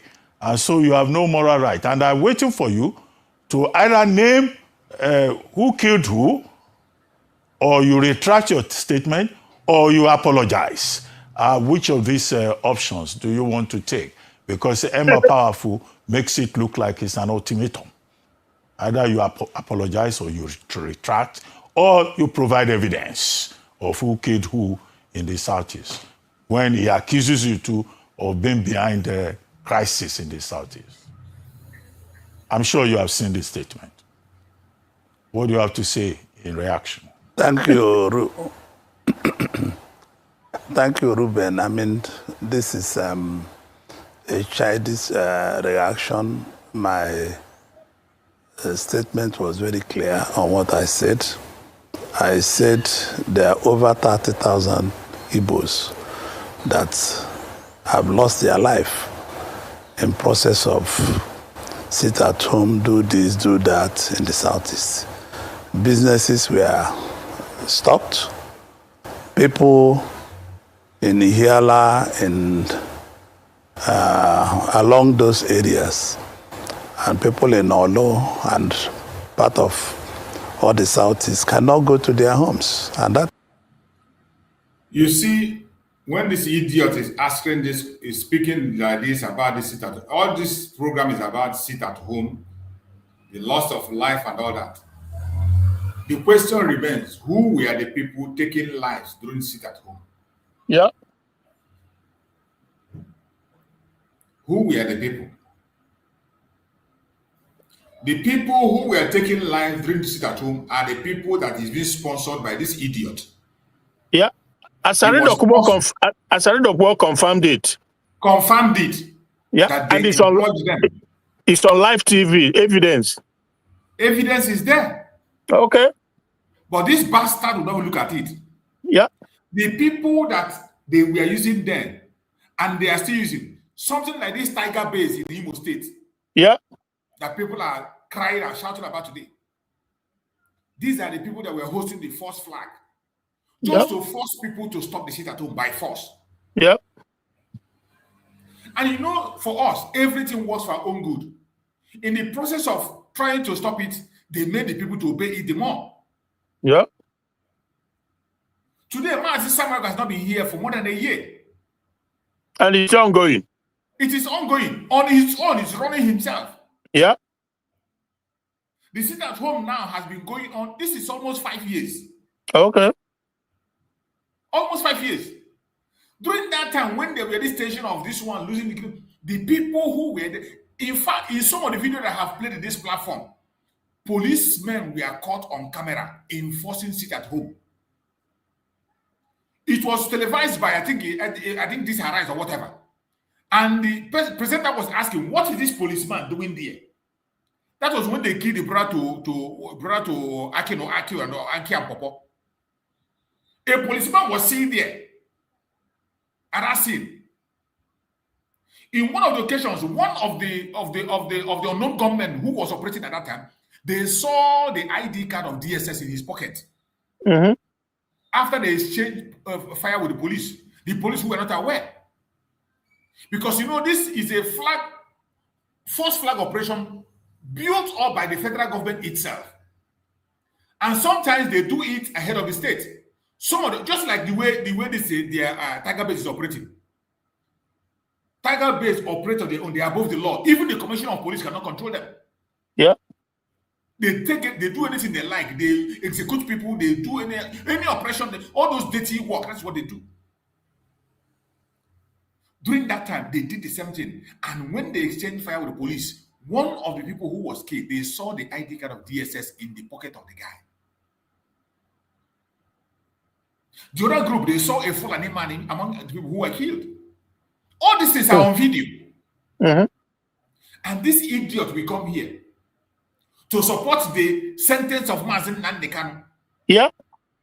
To talk about the 30,000 people who died. The question is, who killed them and how did they die? That's the question. Who took their life? I'm sure he must have seen the video. All Jews or Cal must have seen the video of Asari talking how the Buhari government contracted him to be killing Igbos. And this guy, I pray to God Almighty. Because even the daughter now, though that is, maybe we are coming to that, her daughter has rejected the nominee from Tinubu. She rejected it. I don't know whom she is. Maybe no Uche Dianafo, maybe no Oguguishi. Whatever it is, I don't know what happened. But the truth remains that these people, they are condemned already. These are Jews of Carlo, and many of them, like him, they are condemned. Just only God. We pray to God that we have a day where they will live, they will tell a story. Thank you. Since I'm a commercial man, I'm an entrepreneur. I don't want, if any man powerful is talking to you and issue statement, you should come on the television the way I have come to address you. That is a man powerful with clear identity of who he is. Well, on this aspect, I agree with him also. That's to tell you that all these guys follow everything that goes on, including the discussions we have online. They follow. You see how he putting it now. In other words, he's trying to tell you that Imam Powerful is more or less non-existent. He's an invisible human being. So you know these things. But when they want to create their narrative, they prefer to go through that guy. Hello? They prefer to say that Imam Powerful said. Imam Powerful said. Yeah. Even though they know that that name doesn't exist, there is nothing like it doesn't exist. When Master Simon was here, at least you can see him as a spokesperson. Master Simon will respond. Yeah. They even sent their delegate to go and interview Master Simon in Finland. That interview, they could not be able to show it. They didn't show it. They could not be able to publish that very interview. They didn't. It was Master Simon that published it. Yeah. This is more powerful that they are always talking about more powerful. Where is he? Give him mic and let him speak. Bring him on the studio. Let us see him the way we are seeing this idiot. Idiot that you are interviewing. He has taken that as a comfortable place to land. And he challenged him. I agree with him. Bring that person you are talking about. Let him come and face me. Ruben, that's the reason why. That's the reason why we continue to tell them every day by day. They know. He must have know. If they want to use IPOP to do the evil work, they're going to say the spokesman of IPOP, Imam Powerful, say so. But now they must have know that Imam Powerful is not even existing at all. But Ruben F.S., not be today he begin make reference to Imam Powerful, and he has never said that who is this guy? Can he not speak to us, even if it's through Zoom or picture or image, whatever? But Ruben F.S. continuously continue to, he's not the second, it's not the third time he has made reference to Imam Powerful, but he has never had the humanity in him to say, who is it? We know someone, we know Nnamdi Kanu, we know so many other people who show their face. Whether you like them or not, whether they're on the truth or not, but at least people can see them. We know that he are human being, including Udele and the rest of them. But every time Ruben Abati is quoting Imam Powerful, we don't know if he's a human being, if he's a white man. So these Igbos should not be taken for a ride or for granted. I sympathize solely with the families of Nnamdi Kanu and on what has happened to them. And I want the federal government and everybody to think on how they can resolve the matter. But also federal government and everybody should think on what happened to people that lost their businesses, people that lost their life, people that are brothers and sisters that have been killed, and all the rest of them is a statement of facts. I don't talk anyhow. When I was governor, Abia State was the safest state in that park. There was nothing like armed robbery. There was nothing like all this is happening today, because the place was properly policed. And what we did as government was very open. We did with the SSS, we did with the police, we did with all apparatus of the federal government. No. I established the Bakassi, yes. And the Bakassi was not for boyfriend or for girlfriend. It was purely to police and keep our place safe. And that was what I did. And I have no regret in doing it. If you give me opportunity again, I will be able to keep the place safe again. Dr. Pati. Okay, but one of the claims is that you are one of the sponsors of a group called Autopilot and also Biafra Restoration Group. God. And yet here you are saying this. I don't know anything. I've never heard this name. I've never heard. This Abati is the son of a devil. This guy is really, really the son of a devil. Yes. Not Simon again. Before, he was shouting Simon, Autopilot. Yep. Now, they have succeeded in taking away Simon. Yeah. They now point it on this evil man that do man like Fone or Jews or can. That God will even punish. Had any name like this, and I cannot sponsor anything. I was governor. I established the Bakassi, and the Bakassi was in charge. I think these kids should take Nigeria serious and take Igbo people serious. They should stop doing these things they are doing. We should be tired of this fashion. We should think on how to move forward, how to use. Ask all Jews of Kalu, who are you referring to these kids? Yeah. And when you say we should move forward and pass this stage, we have passed this stage. What stage are we now? Mm-hmm. What kind of forward do you want us to move? Where do you want us to face? And who are the kids you're addressing? Is another dog, bastard dog. This Ojus Okalo. He's coming with more things, but hey God, he's coming. He's going to say a lot more, crazy stuff. Political solution to sort out the Igbos in what we belong to in Nigeria. Nobody takes the Igbos serious when it comes to this kind of things. These guys should stop this old-fashioned way of doing these things. I think they should now find a way on how they can put back Igbo in the map of Nigeria. Please, this is what I think. I don't want to, Dr. Akwati, to waste my time in answering frivolous questions with you. I thought you have invited me to your program to discuss things that are very visible, not that no history in the world have me as a leader of any other thing than being governor of Abia State. Okay. If a powerful is alive, he should come onto me with you in a program and tell me where I establish Autopilot. What is called Autopilot? I don't understand. I've never heard that name before. That you are saying it today. And I want these boys to take serious their words and know that Igbo people have suffered a lot on what they are doing in Igbo land. It is not acceptable at all to anybody. Okay. Because this is old-fashioned of doing things. They think on how to make peace. They think on how to bring out Nnamdi Kanu. They should think about tomorrow and think about people that lost their lives and families that they lost their lives. Those families are not happy, but they don't want to talk. Okay, so Senator, they should think about these things. It's more important than any other thing. Okay, Senator. I want you next time you will invite me, bring that Emma Powerful.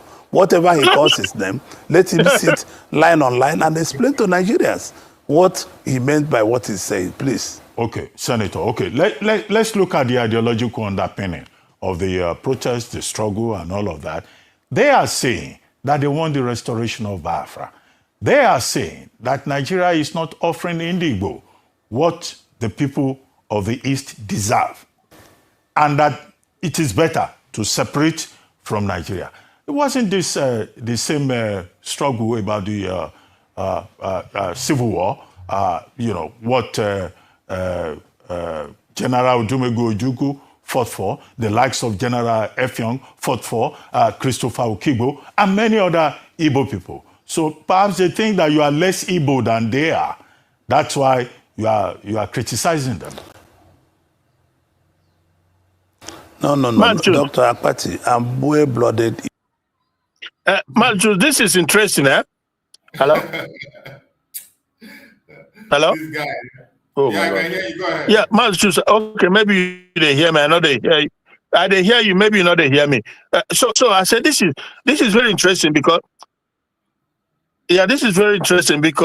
somehow he's going to knowingly or unknowingly implicate Bianco No into all these things. For me, I'm always of the opinion that Bianco No almost single-handedly, or should I say, she contributed immensely to the like when you say the camel, how do they say? I forgot it. No, she was very pivotal.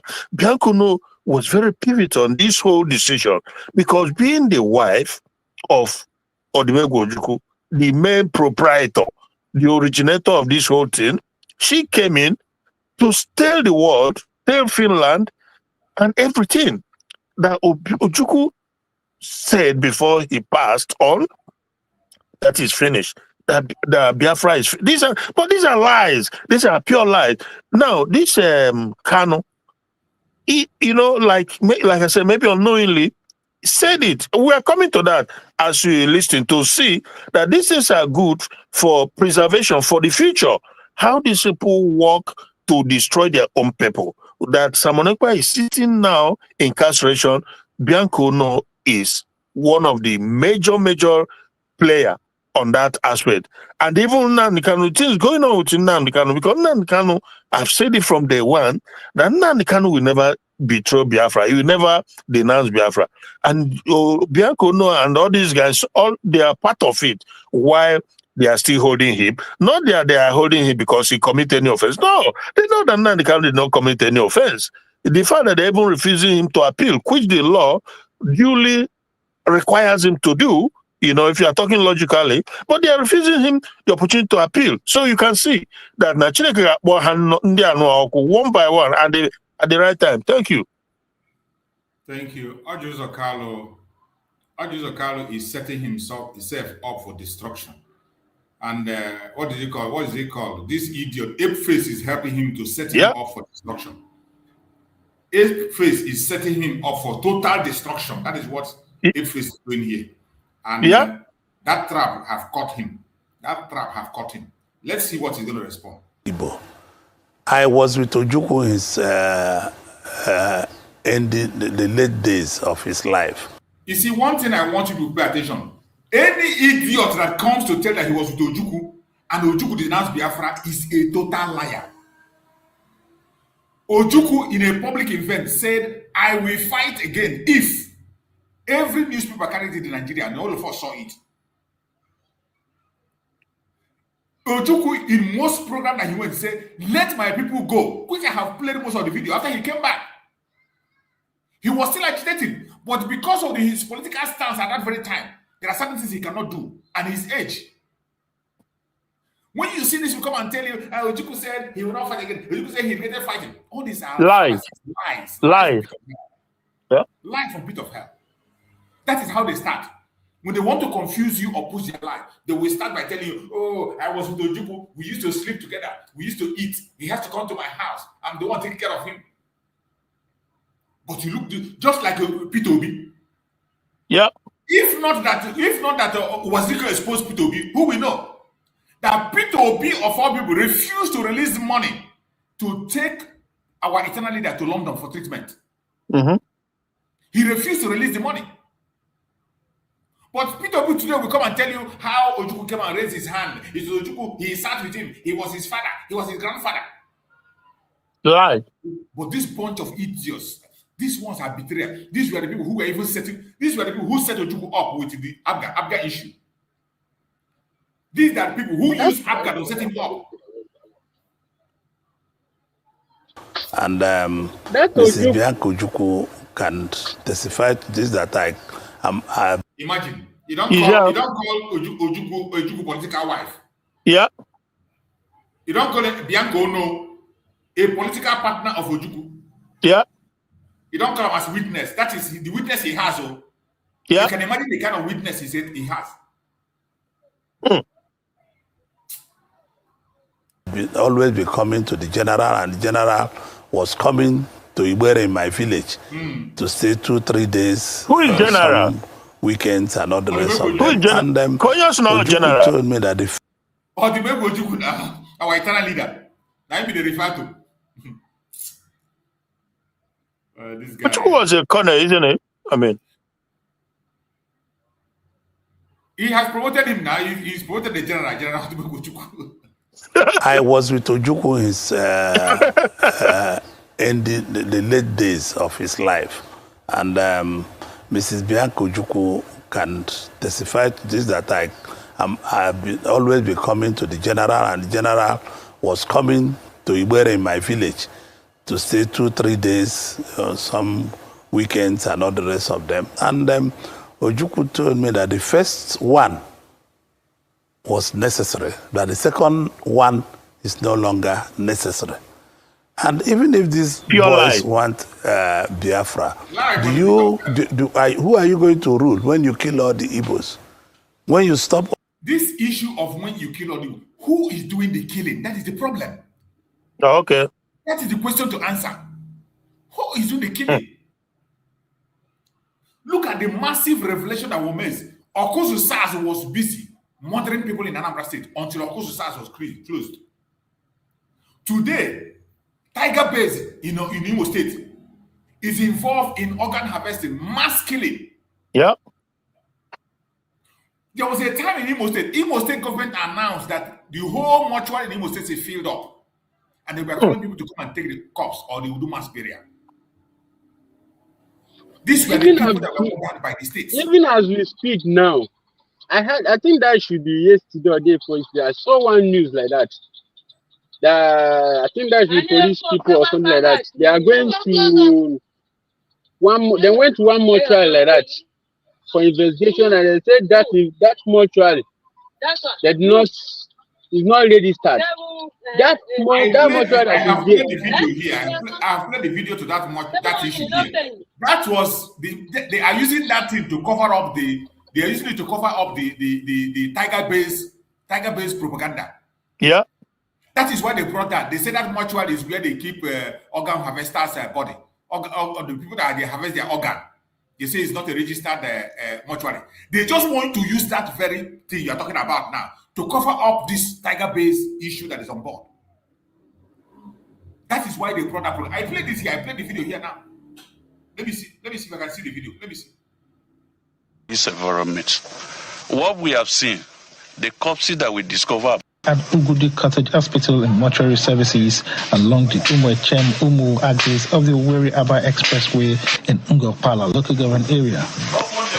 Acting on verified intelligence, the police allege the facility had been used as a clandestine dumping site for mutilated bodies suspected to be victims of organ trafficking. Inside the building, officers were met with a horrifying sight. Hundreds of decomposing and dismembered corpses piled inside an unregistered morgue. The level of preservation, there's no level of preservation of the corpses. They are in total state of unfair preservation. And most of the bodies are mutilated and in a very terrible state of preservation. So, and even the environment does not depict an environment where bodies should be kept because they are in very big state of disrepair. The building is dilapidated, the bodies are terribly preserved, and the environment is terribly insecure. Oh, God. Commissioner Aboki disclosed that the suspected operator allegedly used a hotel in front of the site as a front for the illegal activities. He added that once the government completes the required procedures, the structure will be demolished. So, scattered corpses, mutilated corpses in this environment. What we have seen, the corpses that we discover are more than 100. And the owner of the mortuary is on the run. We sent for him, he refused to come. And severally, we mounted surveillance, whether we'll be able to get him. He's on the run. And by the information we gather, they use this place in dumping the corpses of what they call organ service. Organ service. A further sweep of the premises revealed more troubling findings, including... You see, when you watch this video that they're making, you see that this is just a propaganda. Okay, you are doing your media propaganda. They did not show us anybody that were arrested in this environment. And they are only telling you that the owner of this very mortuary is on the run. He's on the run. This is a tactical unit that went for this investigation. You got such information. You could not be able to apprehend anybody. You come here to give us a media interview without showing us somebody and saying, okay, this person was arrested here. Just like they did in that day, they said, this person will confess that he arrested here and this is what happened. Nobody. It is just them themselves. The voice of that man speaking, Odem Konyo Femanu, I think so. From his voice, Odem no Konyo Femanu. But the thing is this, yeah? If you don't believe it, it's on you. But let me tell you that, you see this whole, if there's actually a place, the mortuary where people's bodies are deposited, where their bodies are, mutilated, the body parts for organ harvesting, it's only Hope Uzodinma and his criminal gangs that have the power. They have the power. When on Monday, they have everything. They are the one who can carry out this type of obnoxious, illicit behavior. It's only Hope Uzodinma. That's what he does. That has been his life all along. He's a criminal human being in every ramification. So there's no one individual doctor or an Igbo person, businessman who can do this. Because first of all, when you mutilate the body, what happens? You still have to sell it, isn't it? It's only the government of Imo State, under Uzodinma, that have the time, the means, the power to carry out this type of thing. So, but they are now, this is what they do. But they are trying to reverse it, to turn it upside down and say that it's pure lies, it's lie. If you believe this Uzodinma and his government, then you believe anything in the world. And shame on you. It's Uzodinma that is doing all this thing. I'm telling you the fact. A complete lie. This is part of the program they are holding to blackmail the Igbo people. To blackmail us as organ harvesters. Now they take the responsibility away from Tiger Base. Tiger Base, established by federal government and the state government. They want to take away that responsibility from them and now shift the attention of the world to the masses.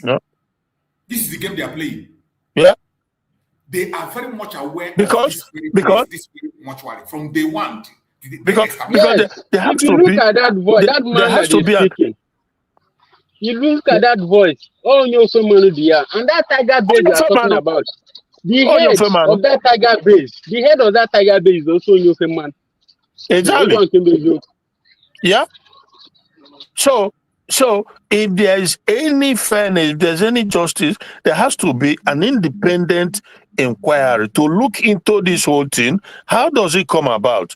And how is it that it existed? And how do they carry out? These are some of the things that independent inquiry that will not be, that will have unrestricted access to everything, but not the one the government, the state government, under Uzodinma, is the one carrying out. They will tell you where to go, where not to go, where to look, where not to. Jesus Christ. Hey, check out one day. The media show is just targeted at blackmailing us. That's all. Just to blackmail the Biafra people. Yeah. That's the target. If you see people going out for business, you start pursuing them and killing them.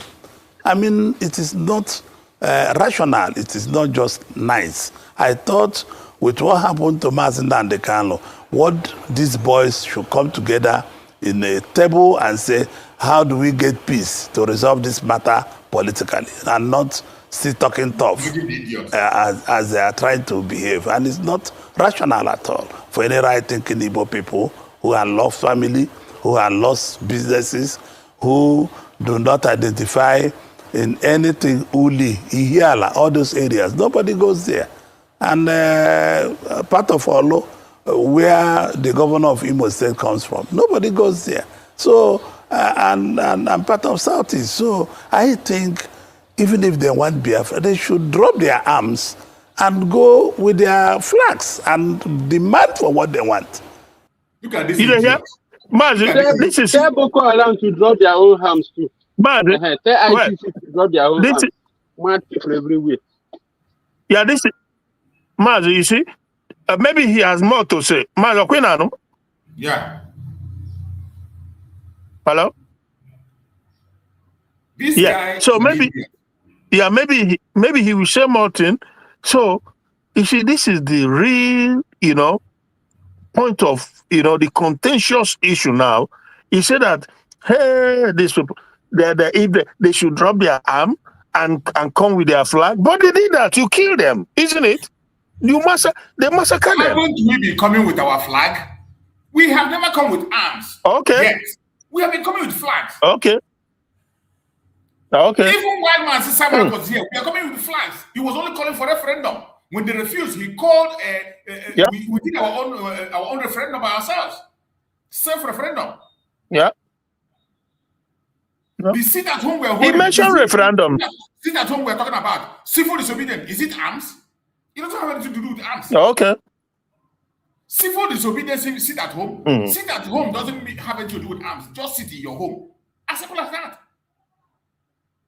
When they kill people at Opiweka, kill thousands of people at Opiweka, did they come with arms? When they shot people at Abba High School, did they come with arms? Oh, okay. And if Ruben Edface, if Edface was human, he will tell Ojus Okalo that you cannot be imposing on the people. That it seems like they genuinely desire something. Why don't you organize a referendum for them? These are the things Ruben Edface will say, but he will not say it. No, he will not say it. Yeah? And negotiate for it. Talk for a referendum and all the rest of it. That is really what they want. Look at the idiot. Me, I want to be in Nigeria where justice and equity prevails. I want to see Nigeria where I thought with what happened to Nnamdi Kanu, what these boys should come together in a table and say, how do we get peace to resolve this matter politically, and not still talking tough as they are trying to behave. And it's not rational at all for any right-thinking Igbo people who have lost family, who have lost businesses, who do not identify in anything Uli, Ihiala, all those areas. Nobody goes there. And part of Olo, where the governor of Imo State comes from, nobody goes there. So, and part of Southeast. So I think even if they want Biafra, they should drop their arms and go with their flags and demand for what they want and negotiate for it. Talk for a referendum and all the rest of it. That is really what they want. Me, I want to be in Nigeria where justice and equity prevails. I want to see Nigeria where goodness and love prevails. This is what I would like to see. Okay, Senator. Because even the man... This man is an idiot. Yeah. Go ahead. Yeah. So, you see, he said that for him, he wants to be in Nigeria. Fine. But you cannot decide for over 60, 70 to 80 million, whatever. So, but what you people are doing is to decide for everybody and go against them, go against their will. You see, so he mentioned the referendum there, but first he contradicted himself. He said they should drop their arm and go with flag. But everybody know that it's flag we've had all along. all along his flat we had. But and he said, and go for referendum. Well, you were a governor, now you're a senator. Why don't you call for referendum? Is it me in my room that is going to call for referendum? And you say you are part of Southeast. So you should call, because Boris Johnson that came to Imo State, they were the people that called for referendum, right? Yes. Of course. Yeah, it's not the ordinary British guy in his room or in his office that called for referendum. No, you all Jews should call for referendum. But can anybody talk to these people for Christ's sake? You are the one to call for referendum. You have to do it, but you don't want to do it. What you do is you call the Nigerian terrorist military to be slaughtering the people, and you turn around, you want to blame others. So obviously he's indicting himself. He's making himself stupid. Because you are the representative as an Easterner, as you claim. You have to call for referendum. And like I said, the daughter, maybe we are coming to that, who rejected Tinubu's offer. It's possible that because their children, he said it that their children, they study in the best schools in the world. So it's possible the daughter is in some foreign country, studied well, maybe have some humanity in her brain because she's a woman, and refuses. Who knows? What my point? It is so sad. It is so sad when you listen to these idiots.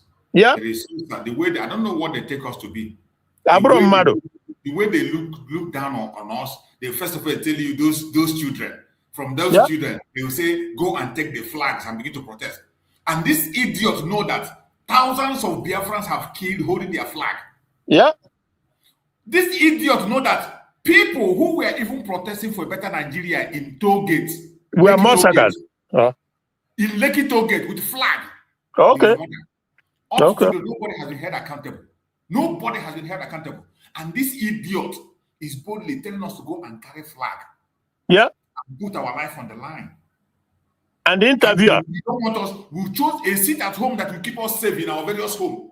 Yeah. Sit at home, which is a civil protest. Peaceful civil protest recognized by the entire world. Yeah. A democratic civil protest. You don't encourage it, you fight it, you demonize it, and you tell us to carry flag. You come to national TV, you tell us to go and carry flag. You saw what they did to NSAS people. You saw what they did to the Shiite people that came to protest. Shiite. Yeah. You saw what they did to them. You saw what they did to people who came to protest for better governance. And the demon. And the demon interviewing him cannot tell him that you're asking them to carry flag and protest. We saw what happened at Lekki Toll Gate. That why don't you, who is the lawmaker, go and ask for referendum? That is what you are supposed to do. Yes, because that is what your people want. Because we saw how Boris Johnson, who came to Imo State to come and play around, and David Cameron, who was the prime minister then, and Nigel Farage, they were the lawmakers, they were the decision policy makers. They went and they asked for it, and they gave it to them. But no, this Oju Zokalo, go for life. Ojo, everywhere you look, is evil all along in Nigeria. All these lawmakers, they are all evil bunch of people. Ruben Abati, he knows all these things we are saying, but he will not say it. All he's after is to implicate him, but he doesn't even know. Commit him. That fought for the world. Yes, go ahead. No, after you, sir. Yes, so even the man that fought the war, the wife is saying the same thing I'm saying. The Minister Bianca Ojukwu knows the thought of the husband. And no. It bothers me when they make example with this Bianca Ono's daughter, a political wife. They used to set our eternal leader up. Yeah. This woman was used to set him up. I believe you. When they set him up, they disgraced him in Habga. He couldn't even be able to win his own ward in election. The father of Bianca used her to set Ojukwu up. Yeah, I believe you. That's what it's all about. Yeah. What does she know about the Civil War? What does she know? Until these days, she continued to sabotage Indigo, but Bianco, no. She continues. Continuously. And this kind of people, these these are a group of people that brought that very woman to Ojukwu.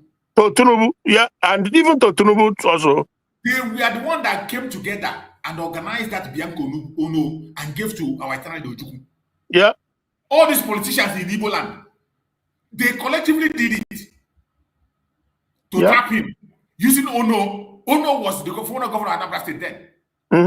Every one of them were enjoying their so-called one Nigeria. They don't care about the masses.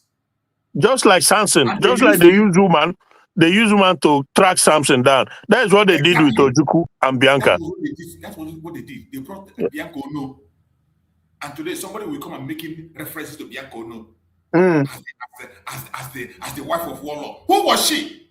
The sons of Ojukwu who were with him during the Civil War. None of them can do this nonsense she's doing. Yeah.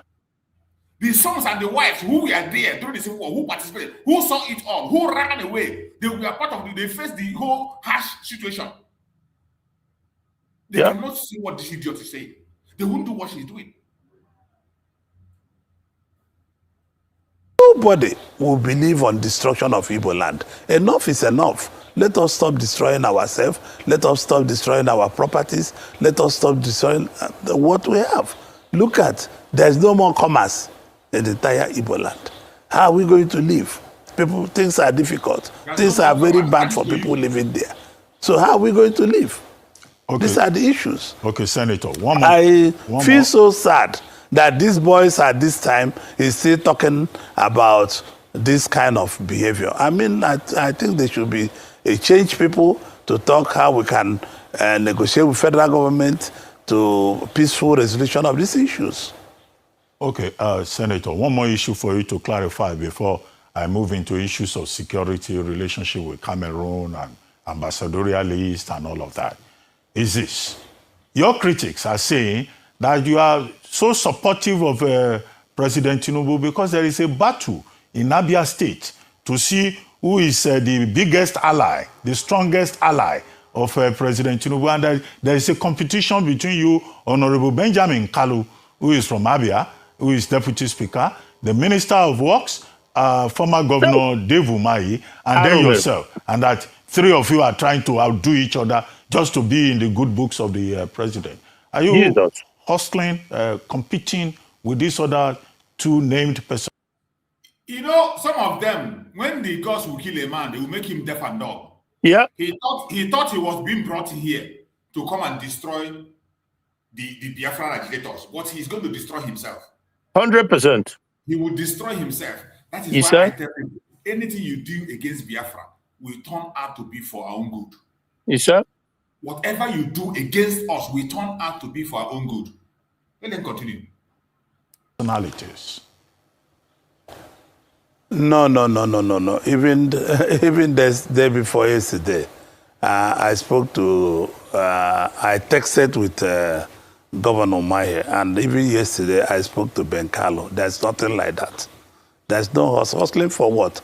I'm a senator, and I don't even come from the same state with David Umahi. David Umahi is clearly my friend, and we have been friends in the business world before we came into politics. And I don't see anything that Ben Carlo, you are saying. Ben Carlo is like my younger brother. I put him in business, I put him in politics. So there's no competition, whatsoever. There's no competition whatsoever. Nobody is competing with anybody, to the best of my opinion. And there's no Igbo man or any other person that we are competing with the names you call. We are friends. Even last week, I can tell you that there are some Christmas items that Dave Umahi sent his chief of staff to bring to me. And that is the truth. So I don't know why you want to cause trouble, Professor Akpati.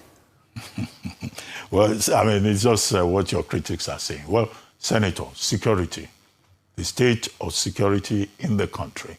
Now, you talk a lot about national security reforms, what can be done.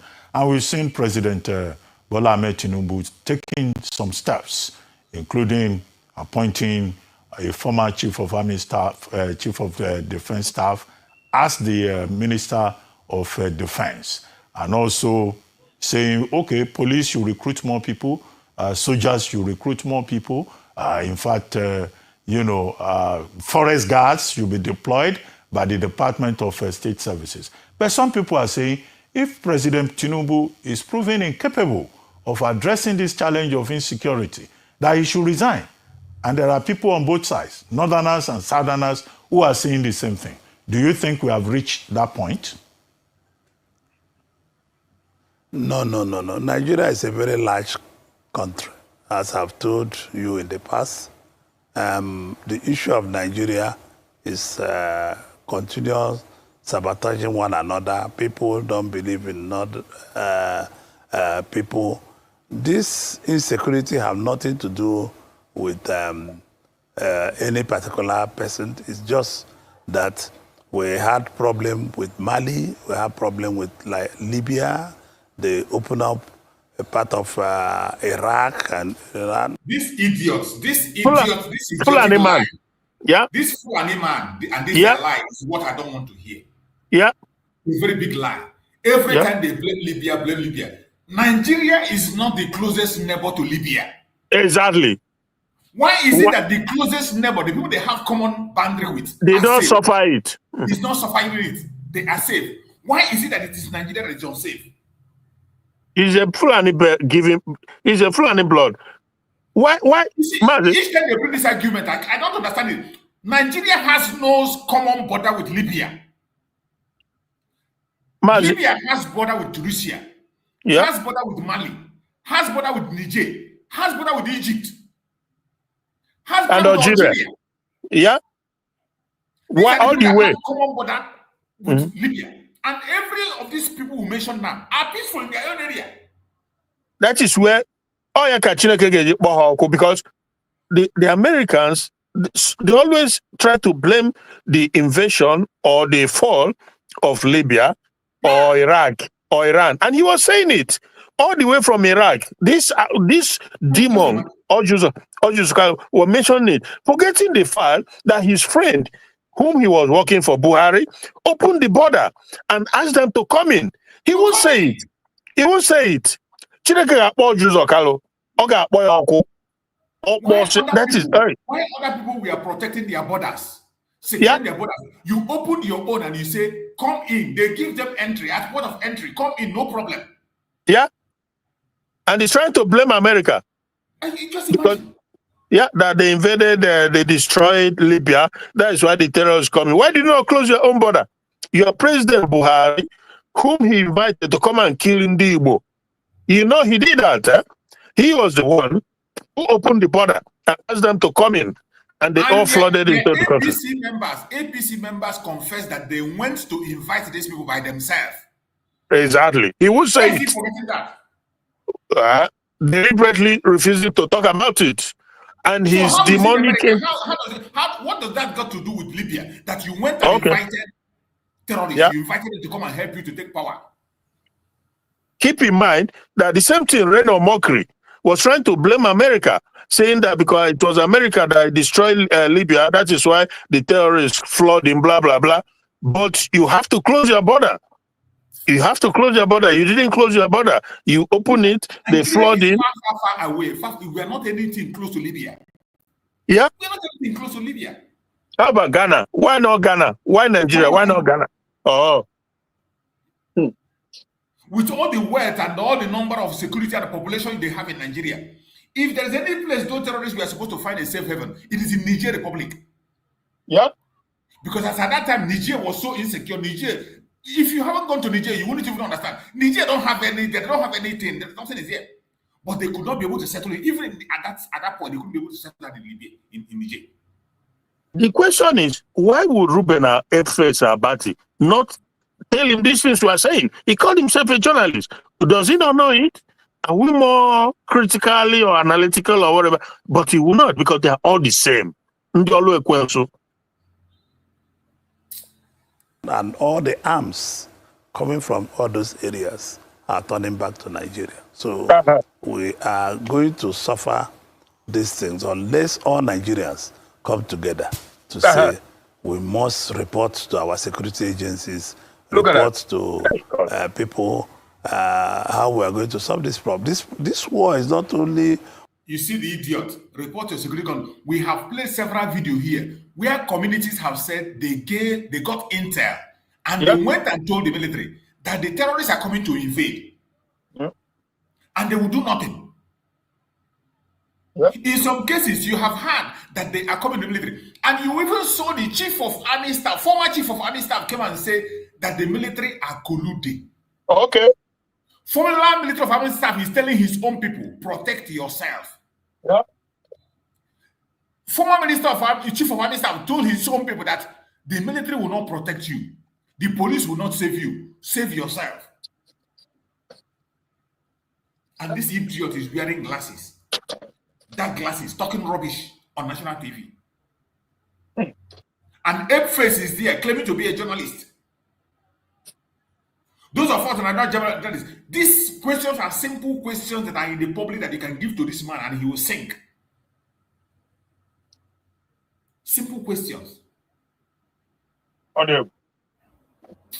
War of weapons. It's war of intelligence, where the army, the air force, and the navy, and all 42 related organizations that are made up of both armed forces and other agencies will come together to say enough is enough. We'll be able to work more of intelligence. We'll be able to work more of cooperation. Intelligence is the key to everything we are doing, because stealing of our mineral is another thing. These people are not insurgents that they want to scare everybody away from where there's this mineral so that they can settle down to take away our minerals. So I think it's not only issue of President Tinubu. The governors are coming alive now. I'm very happy with what the governors are doing right away, because it is a duty of everybody to see that Nigeria is secured. It's not just that of President Tinubu. President Tinubu have done what things he should do. Like all those people criticizing President Tinubu, I don't know any new thing they will do. It's just that we'll continue to work with one another. People are sabotaging the effort of both the federal and state governments every day. But that is what politics is all about. Nobody. He said he don't know any new thing those criticizing people will do. Well, what they will do is, if they are human, is to release the name of terrorist financiers and arrest them, hold them accountable. He knows that, but he will not say it. Massachusetts, the bad seed was sold long time ago. Keep in mind, I've been saying this a long time. White men slaves. The enemy came and sowed a horrible seed. That's what produced the likes of these Jews. Some of them are not in the Igbo. Forget the fact that we were born and raised in Ali Igbo. The blood doesn't run in them. Even when they grew up, they were nurtured. They were propelled to play this role. These things they are doing, were well prepared. In cahoot with Britain. I'm telling you, because what this is a long time project. You know, the damage was done a long time, and it's gonna take the strong hand of Chukwuka Abiyama to rescue Igbo from this mess that we find ourselves. I'm telling you the truth, because it's not alone. There are many, all these other governors, bad seed that was sowed, the Soludos of this world. Hey, but we keep doing what we are doing and be looking up to God to have mercy, because the enemy did damage.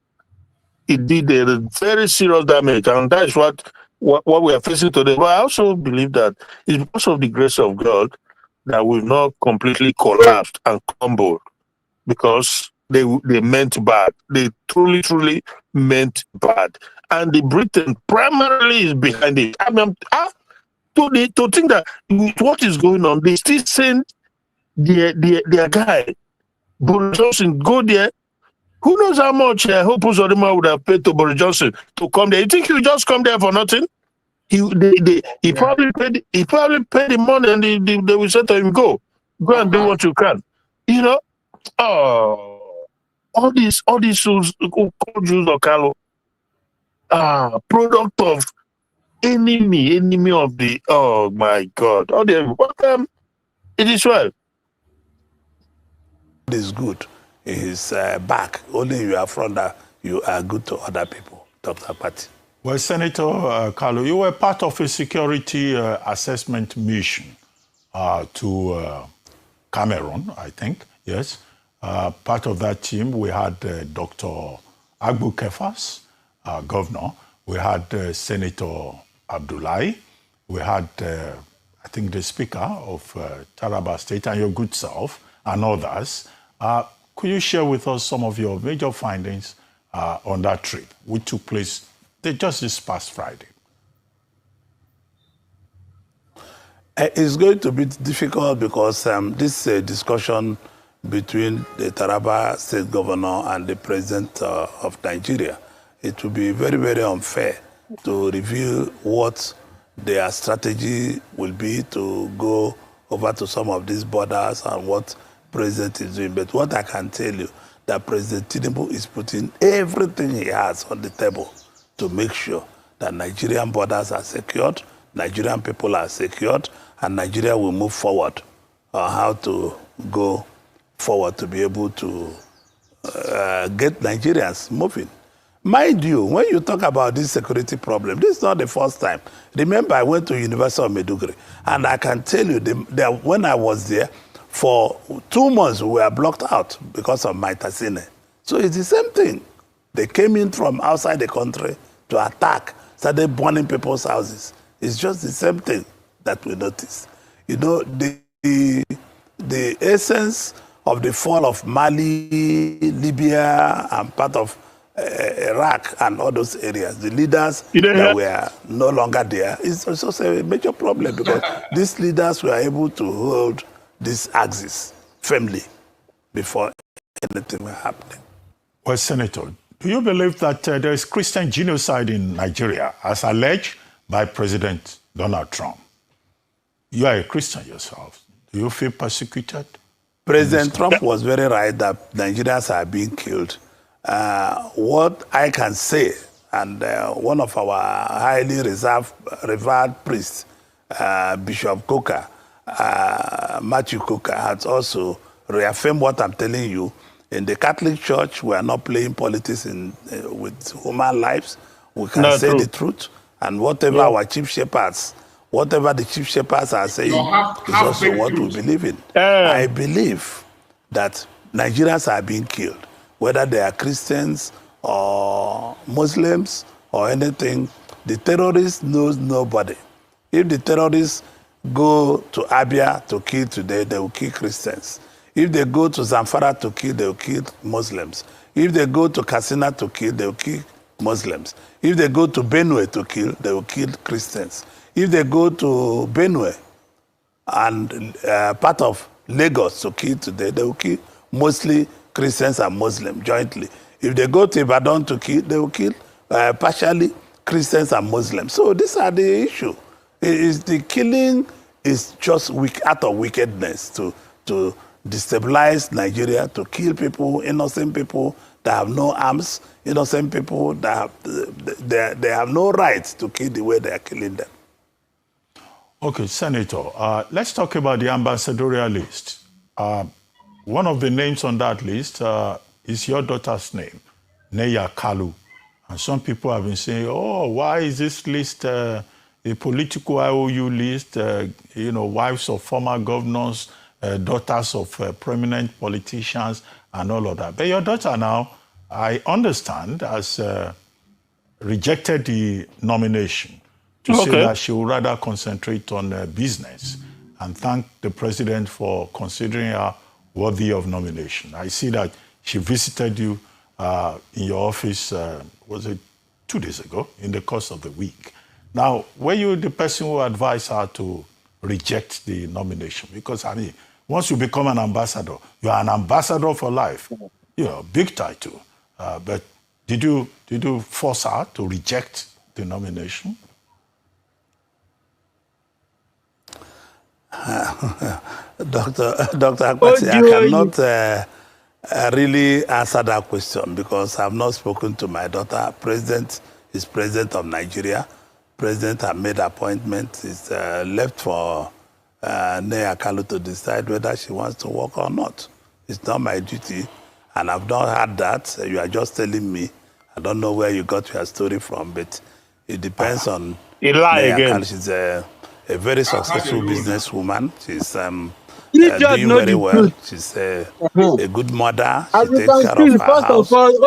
She's a good family woman, and I think she's an adult. She ought to make her decisions. She's gone to one of the best schools in the world, and the decision is hers. And you know, she's also a Gen Z, and Gen Zs make their decision without putting anybody to notice. But as you told me now, I'll give her a call and I'll know what has happened. But President, mind you, I've told you in this show before that Nnamdi Kanu and Zina Kanu live with President Tinubu. He knows them, the First Lady knows them. So it's not an issue of where you stand or where you don't stand. Don't put me to be in headlong with my leader, my friend, and the political leader, and national leader, and the leader of our country. So, you know, you journalists are always looking for trouble. So if you know where you get your story, you go there to verify your story. So I'm not part of that your story, please. Okay, if I may push my luck a bit further. I mean, on your Instagram page, you met your daughter in your private office, I think about 6 days ago.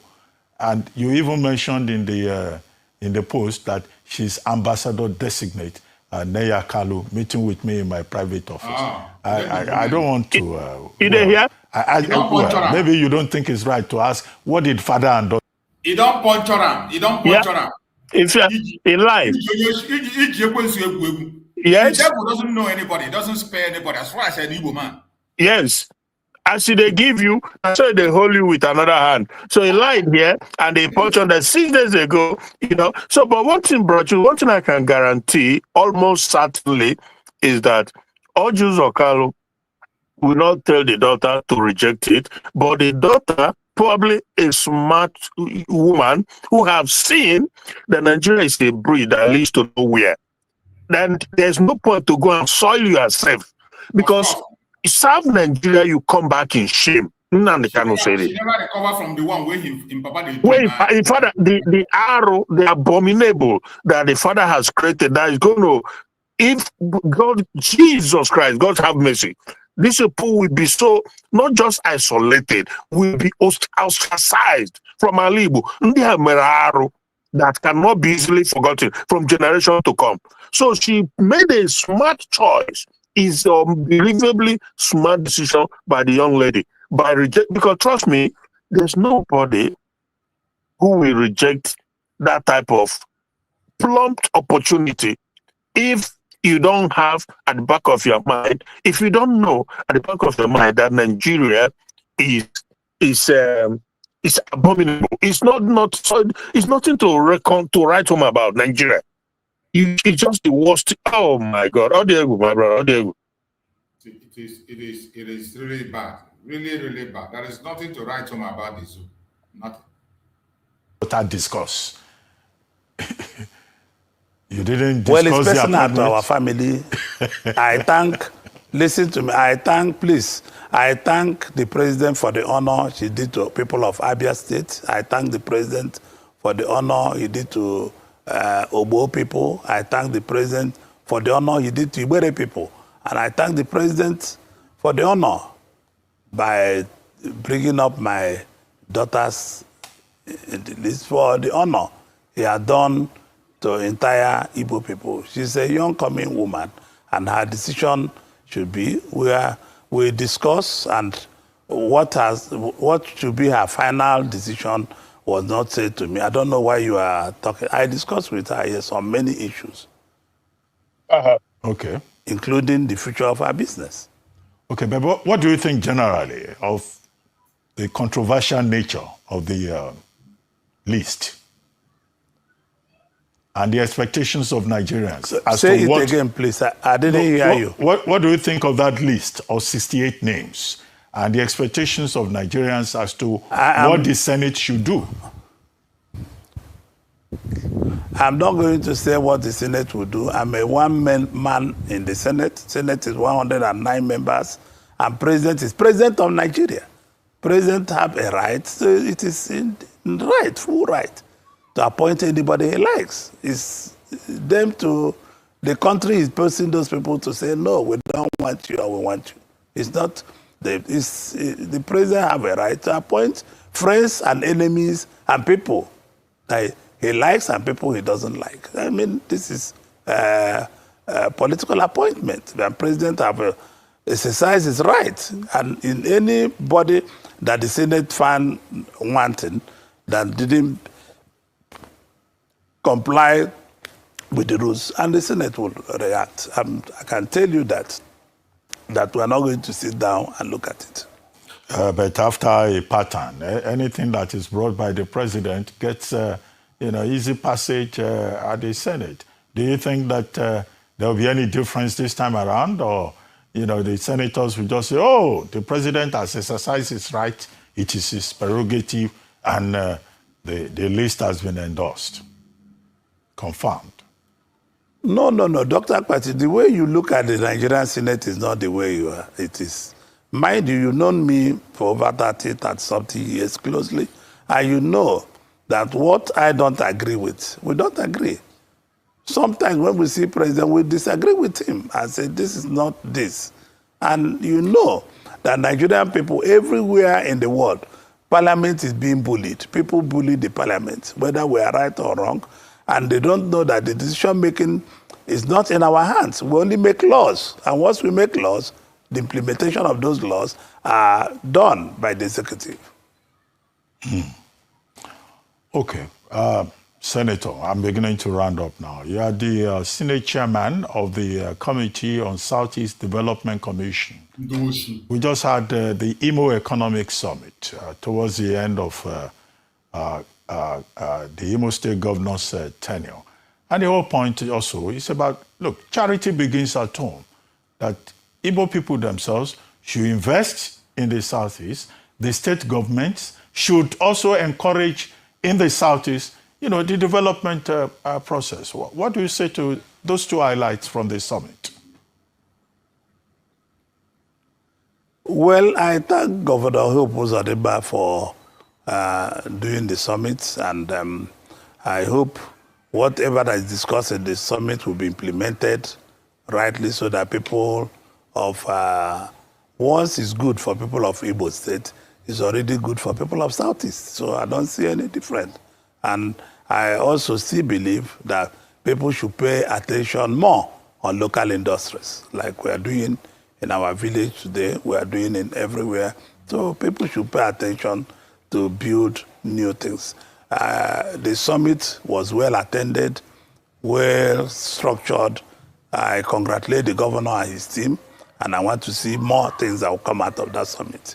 Nigerians should implement what we believe in at all times, so that we can be able to get the benefit of having summits. Well, Senator, I'll let you go now. But you've been in politics since 1998, 1999. You've been governor, you've been senator, you've been chair this, you have received national honors, you have all of that. And you have people like former Vice President Atiku Abubakar, who are still moving from one political party to the other. Now, when will your generation begin to groom the younger generation to take care of our future? Because many young people think that, your generation should just leave the state. About which generation do you belong? This country can move forward. Exactly. And people will no longer be changing political This guy is 65. Well, Dr. Akwati, President Trump is 79 years old. I'm just 65. And Vice President Atiku Abubakar, you called, is just merely like 79 or 78. So, in all due respect, even where I was on Friday, the president is 90-something years. So, with all due respect, age is not the issue of Nigeria. The issue of Nigeria is... Did you hear him? That where he was yesterday, that was Cameroon, where he went. that the president, after all, the president there is 93 years, and it's something to use as an example. A dead man walking, 90-something years. You can imagine using that man as an example. When we say Nigeria is irredeemable, and one thing that Nigeria does is that it will throw your brain. Nigeria will empty your brain. It doesn't matter how educated you are. It doesn't matter the professorship or the qualifications you have. Once you decide to align yourself with that name, it will empty your brain and remove everything that is reasonably in it and keep it empty. And another thing is also very certain is that all these guys you see, all these politicians in Nigeria, to be very honest with you, these are not human beings. These are ritualists. Jesus Christ. I'm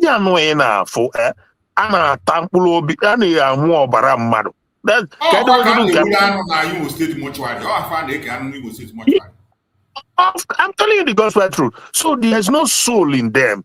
And that is why they say the things they say and they do the things they do. Because these guys, they are soulless. They're a bunch of soulless individuals. The Nigerian politicians. It's incredible. Absolutely incredible. Hey, one day. The people, we need to have a reorientation of Nigerian people from beginning to the end. Our reorientation is very different. People, age has nothing to do with politics at all. You can be, it's our conscience, what we think can be good for our country, what can be good for everybody, what should be good for A and B. I'm not against anybody who wants to contest. He said, politics, he said that age is not the number. Why did Joe Biden resign? Against me in this. Choose. He said age. Hello? Go ahead. He said age is not the problem. That he went to visit 90-something years. Joe Biden resigned because of age. Of course, you can say maybe whatever you want to say, but he was becoming very, very senile and incoherent, and he resigned. But if he was the Zulu, forget it. Turubu is senile too. Everybody know that Turubu is senile old man, but he will be there forever if it's possible because they don't care. That is the kind of thing they breed. You see him supporting the Methuselah to rule Nigeria. That is what he's supporting. Telling you age doesn't matter. Yeah. And that is how it is in all African countries. Yeah. You see people 90-something years, 80-something years, 100 years. Yeah. And they occupy positions. And these people will come and tell you that you are the leader of tomorrow. Yeah. The child you call the leader of tomorrow will get to 90 years. He has no position. Okay. There's nothing to show for. And they will continue to preach that. The people they told that they are the leaders of tomorrow, those of us, when we were children, they told us today we are growing white hairs. And yet, they are telling you, they see address you as a kid. They tell you see, look at the addressing man saying Nnamdi Kanu with white hairs everywhere. Yeah. They say that boy. When they want to address man saying that, they say that boy. A man with white hairs feel everywhere. Look at his younger brother man saying Nnamdi Kanu with white hairs everywhere. Yeah, I saw it. They are still being addressed as a boy. God have mercy. Africa will never. The only thing that will redeem Africa is Biafra. 100%. This integration of Nigeria. If Nigeria remains the way it is, forget Africa it. There's no hope. Yeah, Nigeria is the gateway. The disintegration of Nigeria is the gateway to the liberation of Africa. That is what everybody should be praying about. But not us. I mean, it is fashionable that we need to change and give way to new generation. But new generation have to work with us. You just don't jump into a ship. You don't know where it was loaded. You have to work with us to be able to take over. And I'm 65. In every standard, in anywhere, I have not reached my peak. My peak is still in front. So if I'm 75 or 80 years old, you are asking me this, I will feel shy to answer you. I will boldly tell you that I still have a lot to offer to the country. And people at 75 to 80, yeah. Until he gets to 80, he will never leave that political position. Oh my God, yeah. Until he gets to 80, he will never leave the front seat. That is what Oshigal is telling you here. Yeah, I say never reaching peak. At 65, you are not at your peak. So until you are 80 before you be at your peak. Until he's 80. That is why he's boldly coming on the national TV to tell you that he's celebrating a 93 years old man who they forced into the Cameroonians. Yeah. A 93 years old man forced on Cameroonian people. Yeah. Idiot is here celebrating that, and you want to bring this kind of, you think that this kind of people will support the Biafra agitation? Never. You think that this kind of people will support Nnamdi Kanu? This is the one person in the front line demanding for the death sentence of Nnamdi Kanu. It is this 100%. Yeah. It is this man. In the stage, some of them, if they have good conscience, they still have a lot to offer to the country. Dr. Akpati. Okay, on that note, I would like to thank you very much, Senator Orji Uzor Kalu, for joining us on This Day Live, this Sunday talk show today. Thank you very much indeed. That is the idiot. That is the idiot we have heard from him. Before we go to the final stage and round up the program, let us just take a very short break and we come back for the last. The very oldest language on the face of this very earth. Because I can say that from what I have just listened from you, it is just not ordinary. You're very wonderful.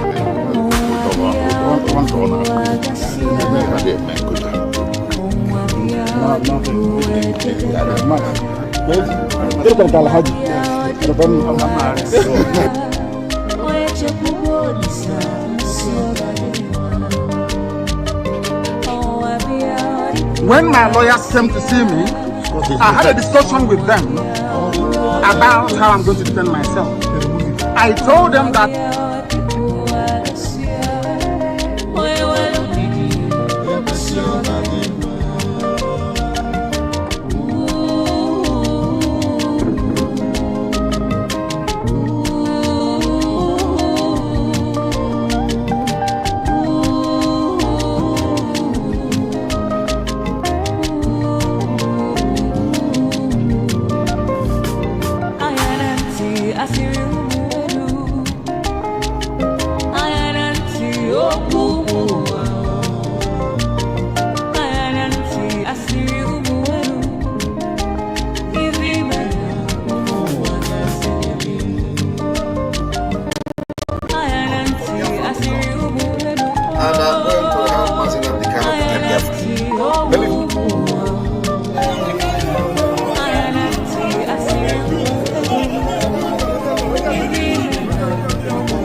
You're welcome back. Thank you all for joining. Once again, I remind you and I wish you a happy sit at home.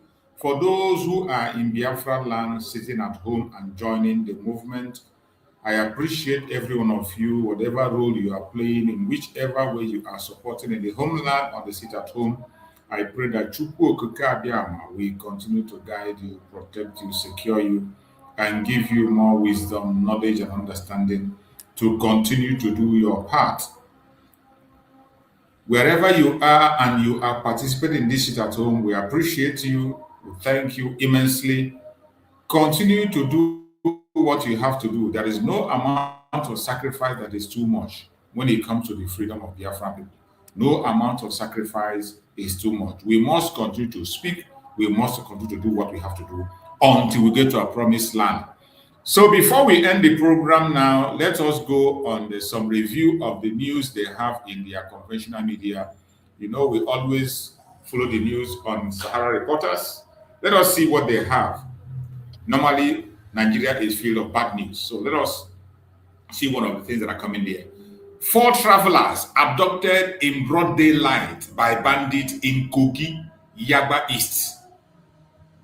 4 travelers abducted in broad daylight. Bandit abduct travelers. This is the same Nigeria. When we're talking about insecurity, this is why Donald Trump wants to take action. Everything they have told Nigerian government to do, they are not doing anyone. Explosion repeatedly rocked Tegnan's barrack as coup plotters attempt to escape in Benin Republic. The coup in Benin Republic, from all indication, they did not succeed. So they are hearing explosion reportedly rock Tignon barracks as coup plotters attempt to escape in Benin Republic. So the next one says Nigerians secure release of 100 children abducted from Niger State Catholic School. They were able to release only 100. I think they were 300, right? Yes. So they are doing bargaining with them. Okay, we'll give you 100 and you give us 1 billion. Then they say, oh my God, cat and dog. It is so sad. Yeah. It is so sad. But that is what they see in Nigeria. That is what they see in Nigeria. They gave them only 100. Yeah. And their NSA told you that they are in good condition. They are living fine. Yeah. But they can go to Benin. When you hear that some are released and some are left, don't forget Leah Shaibu. Okay. That was having during the time of bring back our girls. Yeah. They said Leah Shaibu, they will bring her back later. Maybe they have now screened and they saw those ones who are Christians and those who are not Christians. Yes. And they screened them out. Yeah. And they gave them 100. So let's be watching. But Nigeria, who cannot release all the girls and go after the bandits, who is able to go after the people in Benin Republic to restore the government. How do you explain that? That is it. The next one says, Benin failed coup should be a wake-up call for Tinubu. Yoruba Union wants. So, this one, decomposed body of missing Niger State Islamia teacher found in uncompleted building. Those are the kind of news you see in Nigeria. ECOWAS deploy immediate standby force to Benin after failed coup attempt. It is not after. ECOWAS were the one that intercepted, that they were the one that went in to make sure that France continue to exploit the Benin people. But they couldn't. The ones that did it. But they couldn't do it in Niger. You remember, they wanted to do it. Why? Of course, they couldn't do it. They couldn't do it because Niger were ready. And why it couldn't work out? Because the Fulanese who are in charge of this ECOWAS have interest in Niger. Yeah. They know Niger and Nigeria are this, and they know it's going to cause a chaos. That was why they could not be able to go in. You see how they pick and choose. The Fulani that runs Nigeria, they told Tinubu that we put you there. We ask you what you can do and what you cannot do. So just shut up and continue to sit in Aso Rock. That is what is going on. So Tinubu is part of it. That's it. This one says Nigerian Air Force launches precision airstrike on fleeing Benin Republic coup plotters. You can imagine. Look at that. You can imagine. Hey. Nigerian Air Force launching precision airstrike on fleeing Benin Republic coup plotters. But in Nigeria, bandits are going in convoy. Yeah. They are traveling in convoy in various bushes, even in the street. They are moving around. They cannot target them. There will be no airstrike. You can hear about airstrike. But look at what you're seeing here. In a foreign land, though, they went to another land. In a foreign land, Nigerian Air Force launched precision airstrike on a fleeing Benin Republic coup plotters. Yeah. So what more do you need to know that Nigeria is terrorist? It's a terrorist country. It's strong. It's under the terrorist regime. Oh. Yeah. This, some of them will come online and they'll make argument. They say they don't have enough forces. They don't have enough equipment. We don't have enough equipment. We don't have enough this. But you have enough equipment to go to another land to fight, organize military operation. You go into there to attack them and fight them. Yeah, you went there to launch a precise attack. Yeah. And after they have done that, look at another one. They said Nigeria deployed jets, troops, after Benin twice requested emergency help to cross the plot. So it is not a secret that you now intervene into other people's sovereignty. Yeah. Nigeria deployed jets, not one, jets, troops, after Benin twice requested emergency help to cross Kuplot. And when you are hearing Benin requested, it is the president requesting and the French people. It is Macron and the president of Benin was requesting, not the people, because we saw the people celebrating the coup on the street. Well, we saw the people celebrating in the street. Yeah, so if there was any doubt, the Nigerian government is in cahoot with the terrorists because they allowed the terrorists, like I always said, that before they allowed Tinubu to go and sit in Aso Rock, they told him, don't touch them, they are our foot soldiers. They are the people we are going to use to push Islamization and Fulanization agenda. Therefore, Tinubu sit down and watch while they ravage the whole country. And that is why he has to end up in ICC when the chips are down. Because you cannot be the commander-in-chief and you have all the fighter jets to go after them and they are walking, driving motorbike freely on the street and you tell me you are not complicit? No, you are. What do you? Definitely. This one says 2 killed, 2 injured in separate Lagos crashes. Kidnapped monarchs. They say kidnapped monarchs' wife, monarch's family accuses state government, police of abandonment after 9 days in captivity. A monarch, and they cry so. You want them when a monarch is crying, like when they catch you, ordinary you and me, and at that time it is say they go come. Kidnapped monarchs, kidnapped monarch's family, accused state government, police of abandonment after 9 days in captivity. No, but on the man where?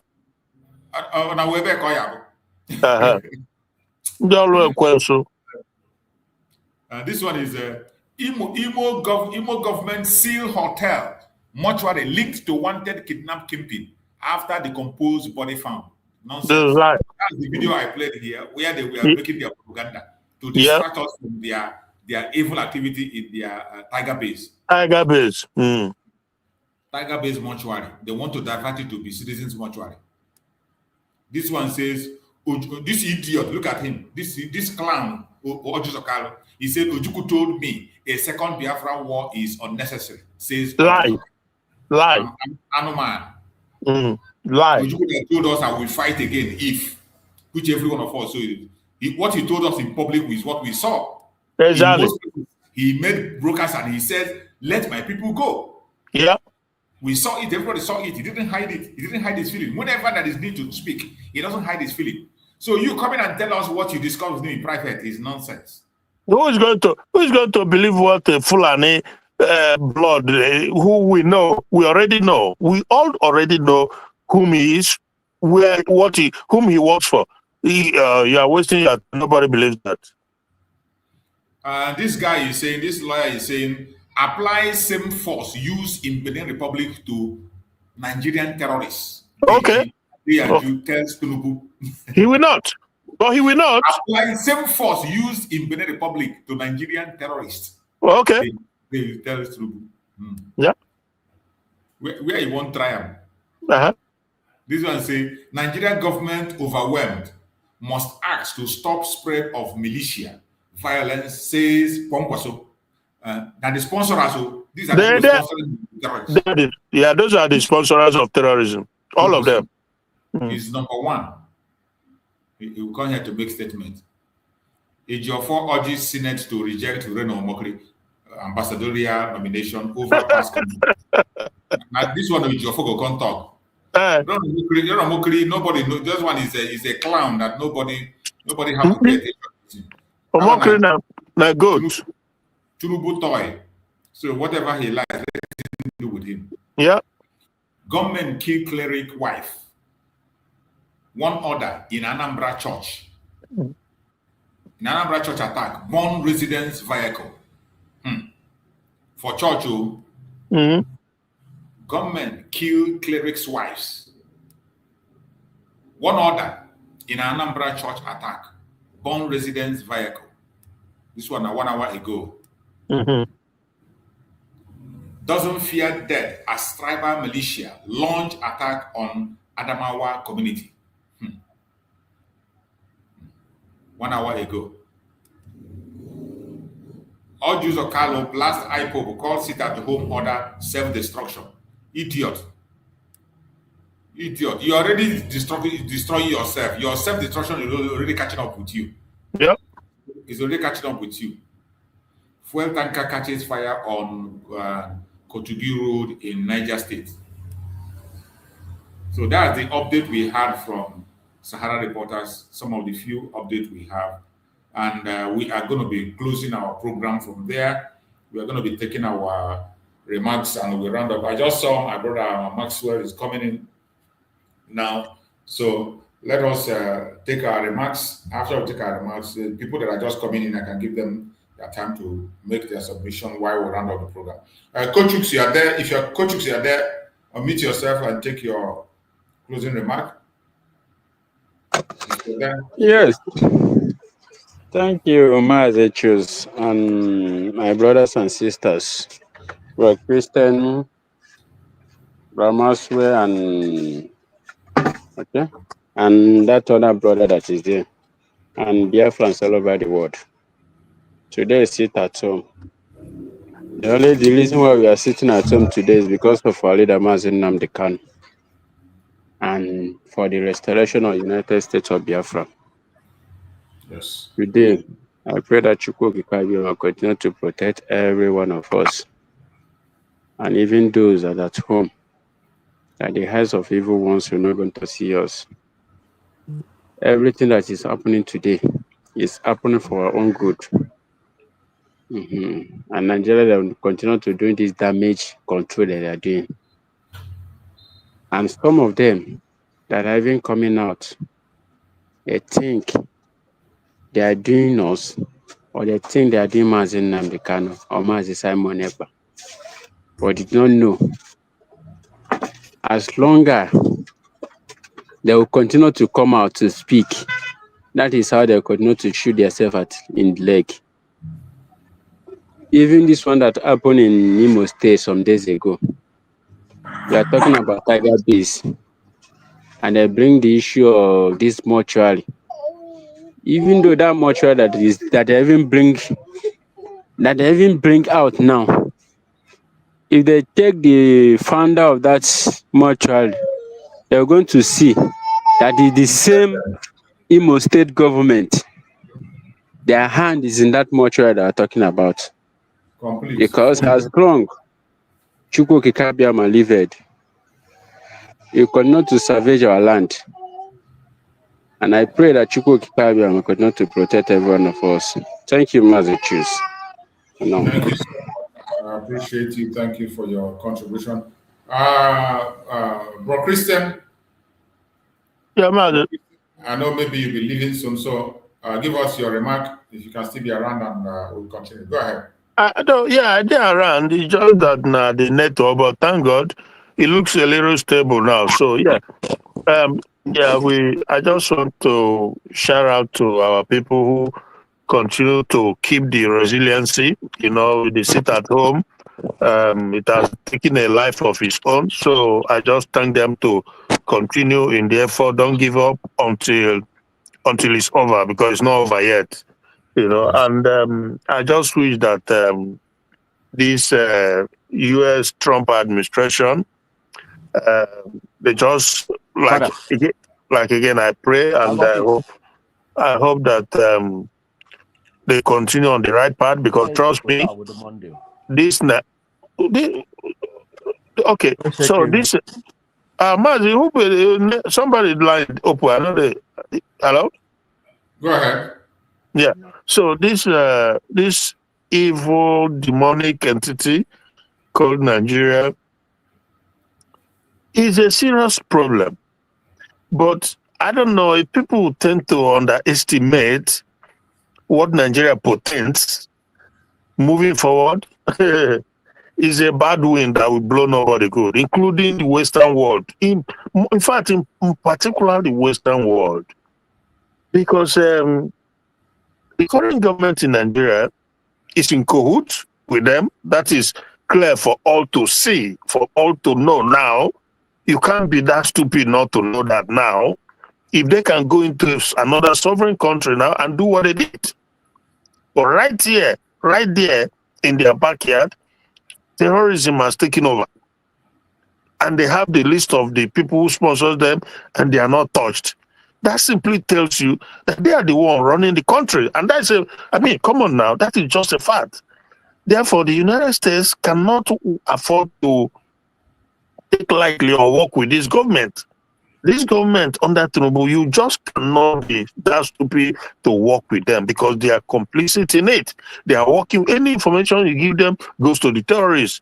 And again, like I said from the beginning, it's like everything is happening in real time now. They cannot fight the terrorists in their backyard.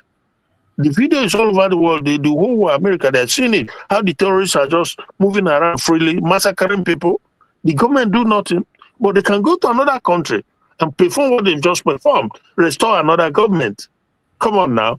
So my advice is that the United States, they must nick this evil nation. They have to just nick it now at the board before it get out of hand, or before a lot more damage is done to the entire Western world.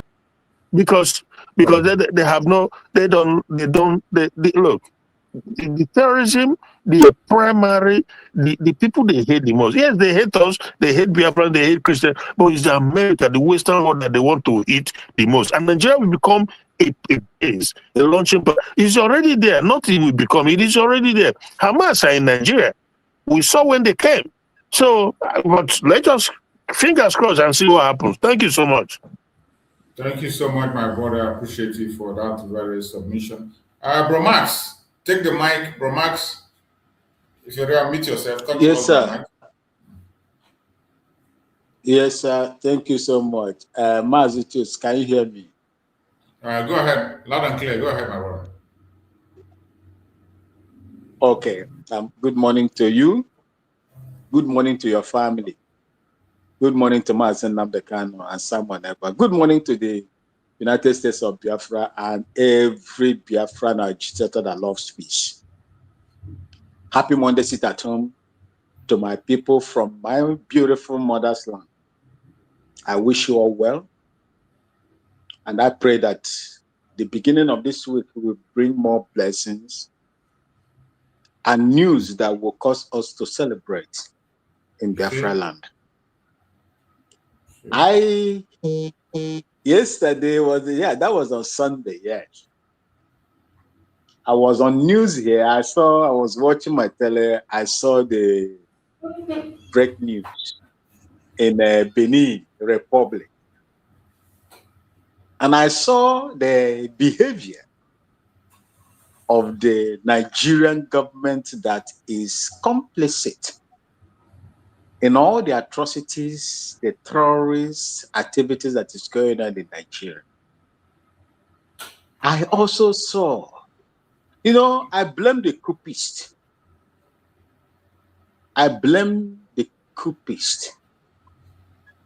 If you want to conduct a coup, militarily, there are two things involved. It's either you succeed and enjoy, or you die. So if I'm carrying out a coup, even if it is my father or my mother that is going to act as an obstruction for me to, fulfill, I will take you out. We don't pity. When we decide to go in there, we don't pity.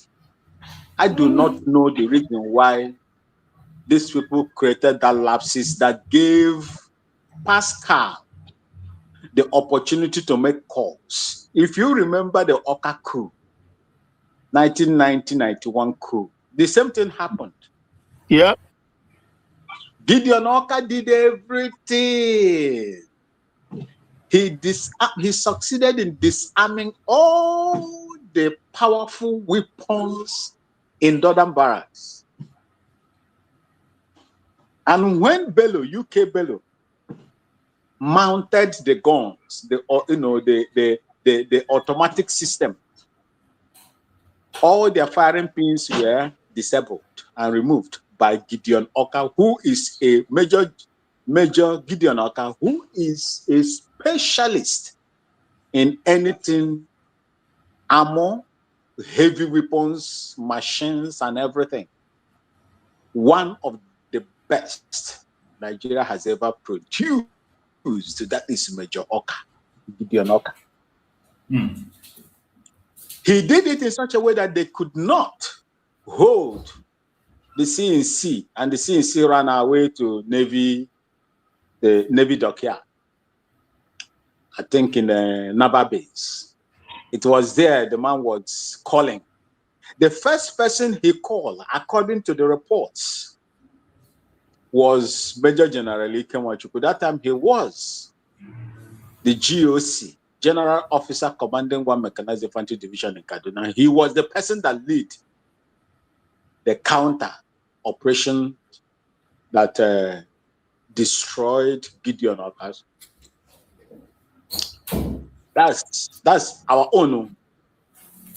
That's my mother's own. Ike Nwachukwu. Oh, Maro. So, yeah. He was the one that organized soldiers and everything to go to Lagos and disable Gideon Oka. That's Major General Ramat. Is it Ramat or Hamza? Ike Nwachukwu. Sorry, brother. I hate that man. If you know that if that Oka coup has succeeded, the things will not be what it is today. You know that, right? Yes. Yes.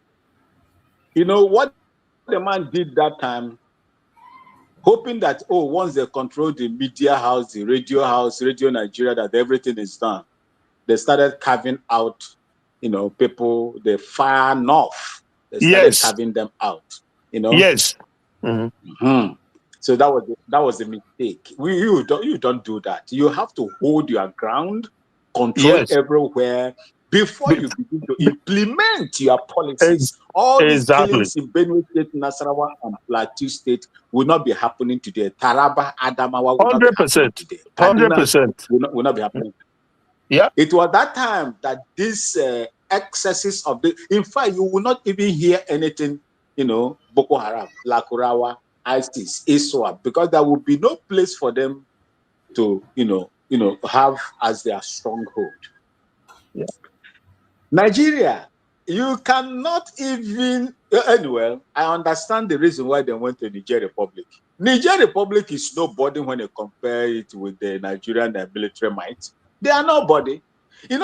I've been saying it here, that Nigeria goes for the low-hanging fruit. Even in Nigeria, the terrorists that are equipped with anti-aircraft missiles, weapons, bombs, and so on and so forth, they can't go after them. But they always go to the agitators, innocent Biafran agitators, the Oduduwa Yoruba Nation agitators. These are the people, the innocent youths, pleasant to attack. Benin Republic is just like the youths of Nigeria. Agitators, Biafrans, and Oduduwa Nation. They don't have no arms. Have nothing. Yeah. They now sent jets to go and restore constitutional order in Benin Republic. Is that not shameful? You could not protect your own citizens on their own ancestral land. Yeah. Imposter dead Buhari came out and accused America that it is their activity in Libya that made these people to begin to migrate to Nigeria. They entered into your country, Nigeria. You could not curtail them because they have your mandate. Whatever these people represent that they want to implement in Nigeria is what they have sanctioned. They agreed to it. That is Islamization. That is the reason why I also tell you, if you see any Biafran, let me use where my mother comes from, the Igbo people who are Muslims, they will prefer an Islamic Nigeria, a Sharia-controlled jurisprudence than a secular that the Igbo people believe in. That is the truth. Forget about all these nonsensical statements that they are making. Respect human rights. You don't need to do. They are all liars. They are deploying tequila. That is what they are deploying to confuse you, to allow these things to go on. And when they fulfill that, their ideological principles, you see them coming out left, right, and center. That is the truth. You sent your jets. You cannot quell. The children from St. Mary's in Niger State, they are still there. The reason why, go and check the girls they released, the KB school they released. Go and check them. All of them, majority of the people that you saw in that Hayas bus are wearing hijab. They are of Muslim extraction. They are Muslims. I did not see in the interview why they were calling their name number 1, number 2, number 3, number 4. Mazi Chooks, I did not see anyone, her name, sounds like Deborah. Can you hear me? Yeah. Mazi Chooks, can you hear me? Yeah, I can hear you. Go ahead. Okay. I did not hear anybody. Good. I didn't hear anybody whose name is Deborah or Esther. They were all Afsat, Asat, Salamat, and the rest of them wearing their normal hijab to confuse you that, Muslims also are not immune to the attack of these terrorists. Nigeria cannot stop them. But what you do is to come and break the... Do you know in Gambia, Nigeria sent soldiers, aircraft also to Gambia to dislodge Yahya Jammeh, although that one was also committing a heinous crime over there. Did you know that Nigeria sent aircraft to Gambia? Did you know that Nigeria sent aircraft also when Alassane Ouattara of Ivory Coast, La Côte d'Ivoire, was also, disposed? They didn't breach, but they are accusing America of interfering in the sovereignty of a failed nation. A failed nation. A nation that cannot protect her own citizens. The people that were involved, the victims of these heinous attacks, these jihadist attacks, were the people that came out to complain. America, come and help us. Even the PDP issued a press conference calling on America to come and save democracy in Nigeria. Didn't we see it? Didn't we hear it? Didn't we watch them? We saw it. You accuse America, but you are now intervening in a sovereign country called Benin Republic. Simply because the president that was, not cut off from communication, relayed information to them or messages to them to come and help him. The same people, you see, these are some of the things. I don't believe in these people, my brothers and sisters. Look, this is the opportunity. I don't think if America decides to come into Nigeria today, you don't have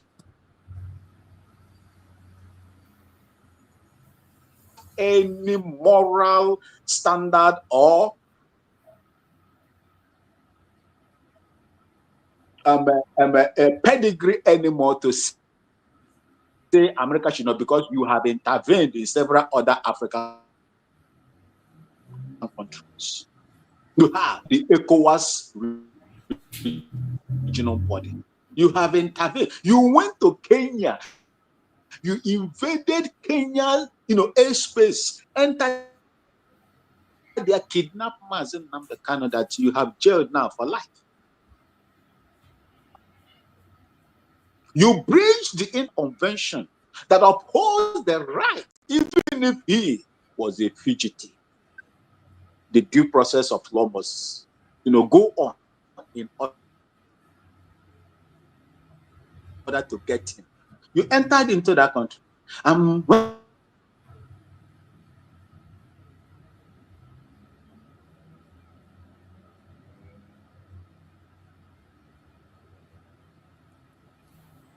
We can't hear you anymore. You're breaking up. We can't hear you. You see, Nigeria has set a precedence. Now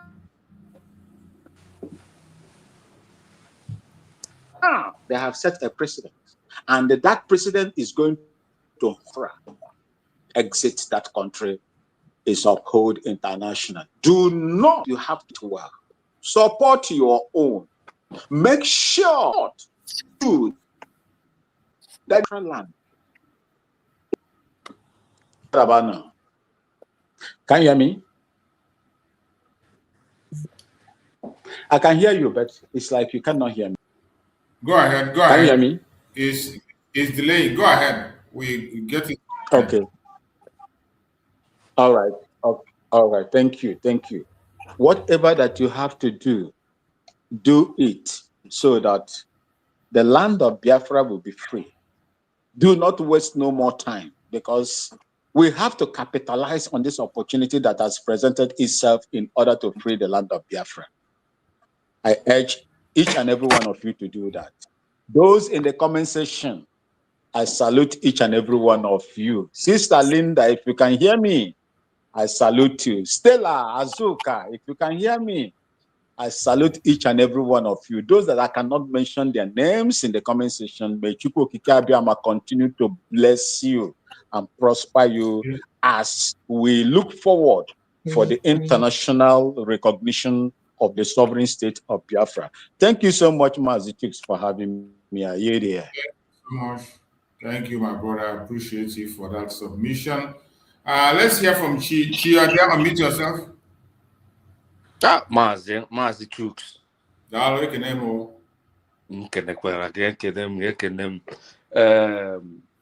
Just briefly. One, I greet every single Igbo man, Igbo woman, the children, the great grandchildren, yes, and our great grandparents. Bikono. Is it that Mbobola Macron biara Africa and a problem? Oh.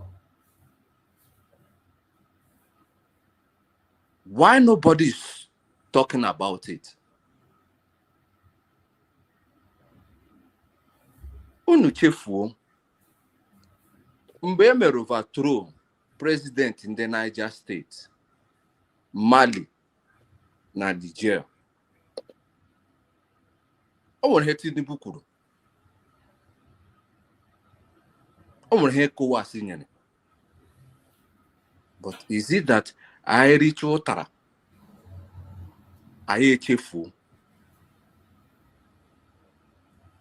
Ekwuru okwu mgbe ahụ. Now is the plan. Macron came to Africa. No better imagine, or better visiting. Ko better anya. Are we not using our senses? Eri. Nke ahụ aka. Now, ndị Igbo, o nwere hem chọrọ ịgwa ndị Igbo niile. Nna ha ekwusi ike. from End SARS can be the Rokuwe. But nobody wants to listen. Only Igbo ọbụla pụtara na sị na ọ na-abịa to election. Amaala village ha kugbukwe ya, kugbo family ya. You see? Genti. Onye Igbo ọbụla pụtara na ọ bịara ebe to election. Amaala village ha kugbo ya, kugbo family ya. You see? Why am I saying this? Your sit at home. You people don't know what your sit at home means. They don't know. It is a very deadliest weapon than gun. It is the most deadliest weapon than gun. That is why your Southeast leaders, they are not comfortable with it. At all. Ana ebe anọ gbara nkata na Niger nwere ndị ugwu nwere uranium, ha nwere gold, ha nwere ọsọrọ ya ma ọsọrọ ya. Unu nwa ndị Igbo, anyị nwa ndị Igbo, ka ihe anyị nwere na be anyị, o nwere ịma ihe natural resources nọ na be anyị? No, nobody knows. Because one, they've been shedding it away from us. Forget about oil and gas. O nwere ihe nọ n'Enugu. Get it? O nwere ihe nọ n'Enugu. And that thing nọ n'Enugu mere ka eji mechie Enugu refinery, Ajokuta State Company. They cannot give you guys everything platter of gold. Ajokuta State Company emechiri ya, bulaya bugi ugwu. O nwere ke na-arụ ọrụ ugbu a? No. Elon Musk. O nwere ihe ndị o ji arụ ọrụ. It is not found anywhere in the world. Only in Africa. And 3 places called it. 3 places called it.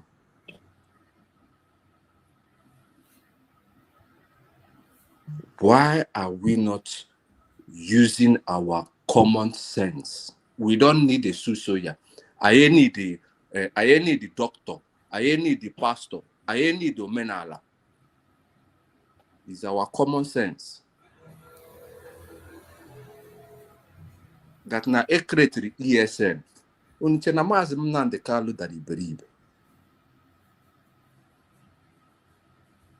O mana hende ageme. Obro UK on that Islam will run over UK. What is going on now? It is happening. It is happening. It seems like I didn't reach what Taruta a chief for in America no way, can name in America. Oh, if you had name in America. Yeah. Why is it that we, our own self, we cannot use what happens to other people to learn the problem?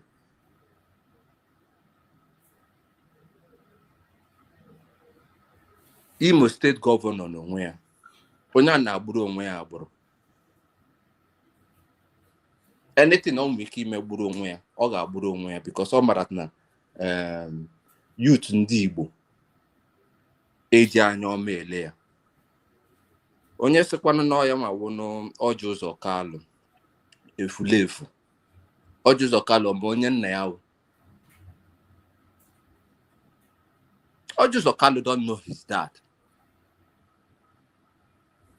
Mgbe ọ wụ gọvanọ ndị Abia steeti, ọ na-abịa ahịa ọhụrụ, na-abịa elete one man ọ na-ere akpa. The man agwa ya na ọwụ ya mụrụ ya.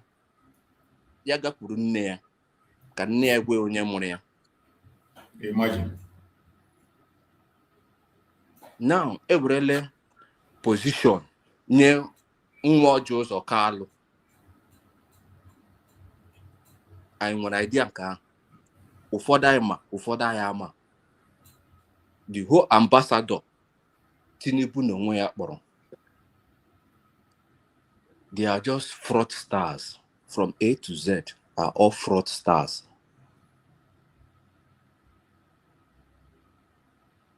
Odo 2027,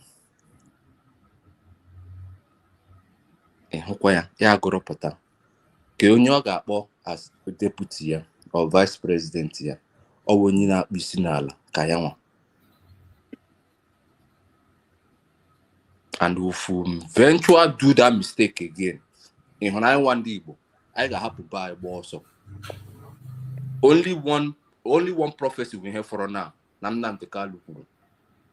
Also, there will be a day that will come. Now, I want to was the Yamana Jia. Biya Egbe. Nya Yungwaga. Kai Londogo. Yamaga said that now. Nkambasarai. This is the stage I know now.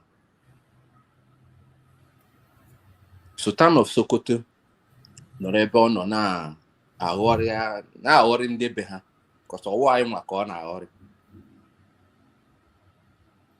Nabia could it be me assassination, Nabia could it be me kidnap, this one, that one, this one. When you came out, make I hang my boots here. You know, Wike. They go use Wike finish, dump am. Wike agama or ya lawa or ya gawa or kopurukwa no fuebe. That is what will happen. Mark my word. International community say tele onya and all man Wike go vomit everything. You don't go hide. You go vomit every single thing. Onwere him nama. The number of face ma. Tachus, utakoshi ham no. Ma happen those can those making barrier beacon. Thank you, sir. Thank you. Thank you so much, my brother. It's very important. Every one of us has spoken, and we have spent more than 4 hours here, so we are closing the program. I appreciate everyone that have participated, all your contributions. May Chukwu Okike guide and protect every one of you, more especially people in Biafra land that participated in this very sit at home. Thank you so much for your contribution. Thank you for your participation. May Chukwu Okike guide and protect you. No kidnapper will see you, no accidental bullet will touch you, no attack of the enemies will get to you. I pray also for our supreme leader, Mazi Nnamdi Kanu. We pray that Chukwu Okike will guide and protect him, secure him, give him strength, give him wisdom, knowledge, understanding, give him revelations, keep him strong and healthy, secure him wherever he is. We also pray for our Prime Minister, Mazi Simon Ekpa. Wherever he is, we pray for protection, we pray for divine security. We pray for wisdom, knowledge, and understanding for our Prime Minister, Mazi Simon Ekpa. Thank you so much for being part of this program. I hope we're going to see this evening by 5 p.m. We are going to be here again, 5:30 p.m. Biafran time, to continue on this very sit-at-home encouragement and words. I will give you more videos that we're going to get our hand upon. The sit-at-home continues. Thank you so much for being part of the program. And may Chukwu Okike guide and protect every of you. See you again later in the evening by 5:30 p.m. Stay blessed. Have a wonderful day.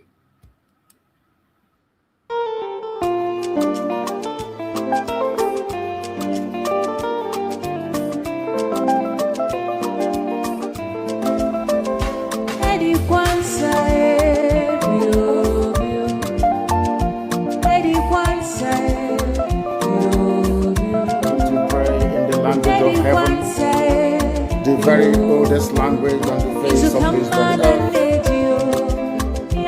Chukwu Okike mapụrụ ihe niile Chineke na-oge ndị nsọ na-efe wee na isi ala niile anyị na-agọzi aha nsọ ya mgbe niile. Onye anyị na-aja mma wee anyị anaghị efe arụsị, ọ bụ naanị gị onye kere ihe niile ekere eke ma ọ onye kere ya. Ọ bụ ya mere ndị nsọ na-ekiri ha na isi ala mmiri ọbụladị ndị okenye ụlọ ọgwụ na ndị na-atụ mkpọ ọla edo na n'ụtụtụ a ehihie aba n'ụwa niile wee na-arịọ gị mma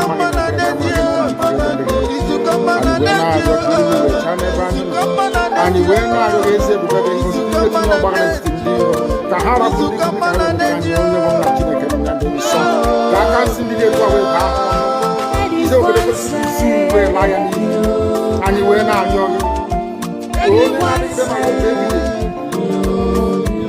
biko nụ ka iwe mee ka Biafra wee dị ọsọ ọsọ na nkete na ụmụ ga adakwa na ndụ anyị wee na-arịọ gị iwe na-adịzi nlekọta nwanne na nwanne ibi ịhụnanya nke pụrụ iche onye iwe etinye ụmụ ya ezi mmụọ nke eziokwu wezụga anyị aka ajọ ihe mere ndụ anyị gọzie aha nsọ isi ala bulie aha nsọ n'elu ise ise ise. But you know what? They would like you to believe that someone is the cause of it. No. I am the solution, and the only way they can get to you is by kicking me out, which is not possible. I have come. Look with you. After I am done with Nigeria, Biafra will be free and enjoy freedom. Biafra will know the importance of freedom and what happened today in 5 years to come. Thank you.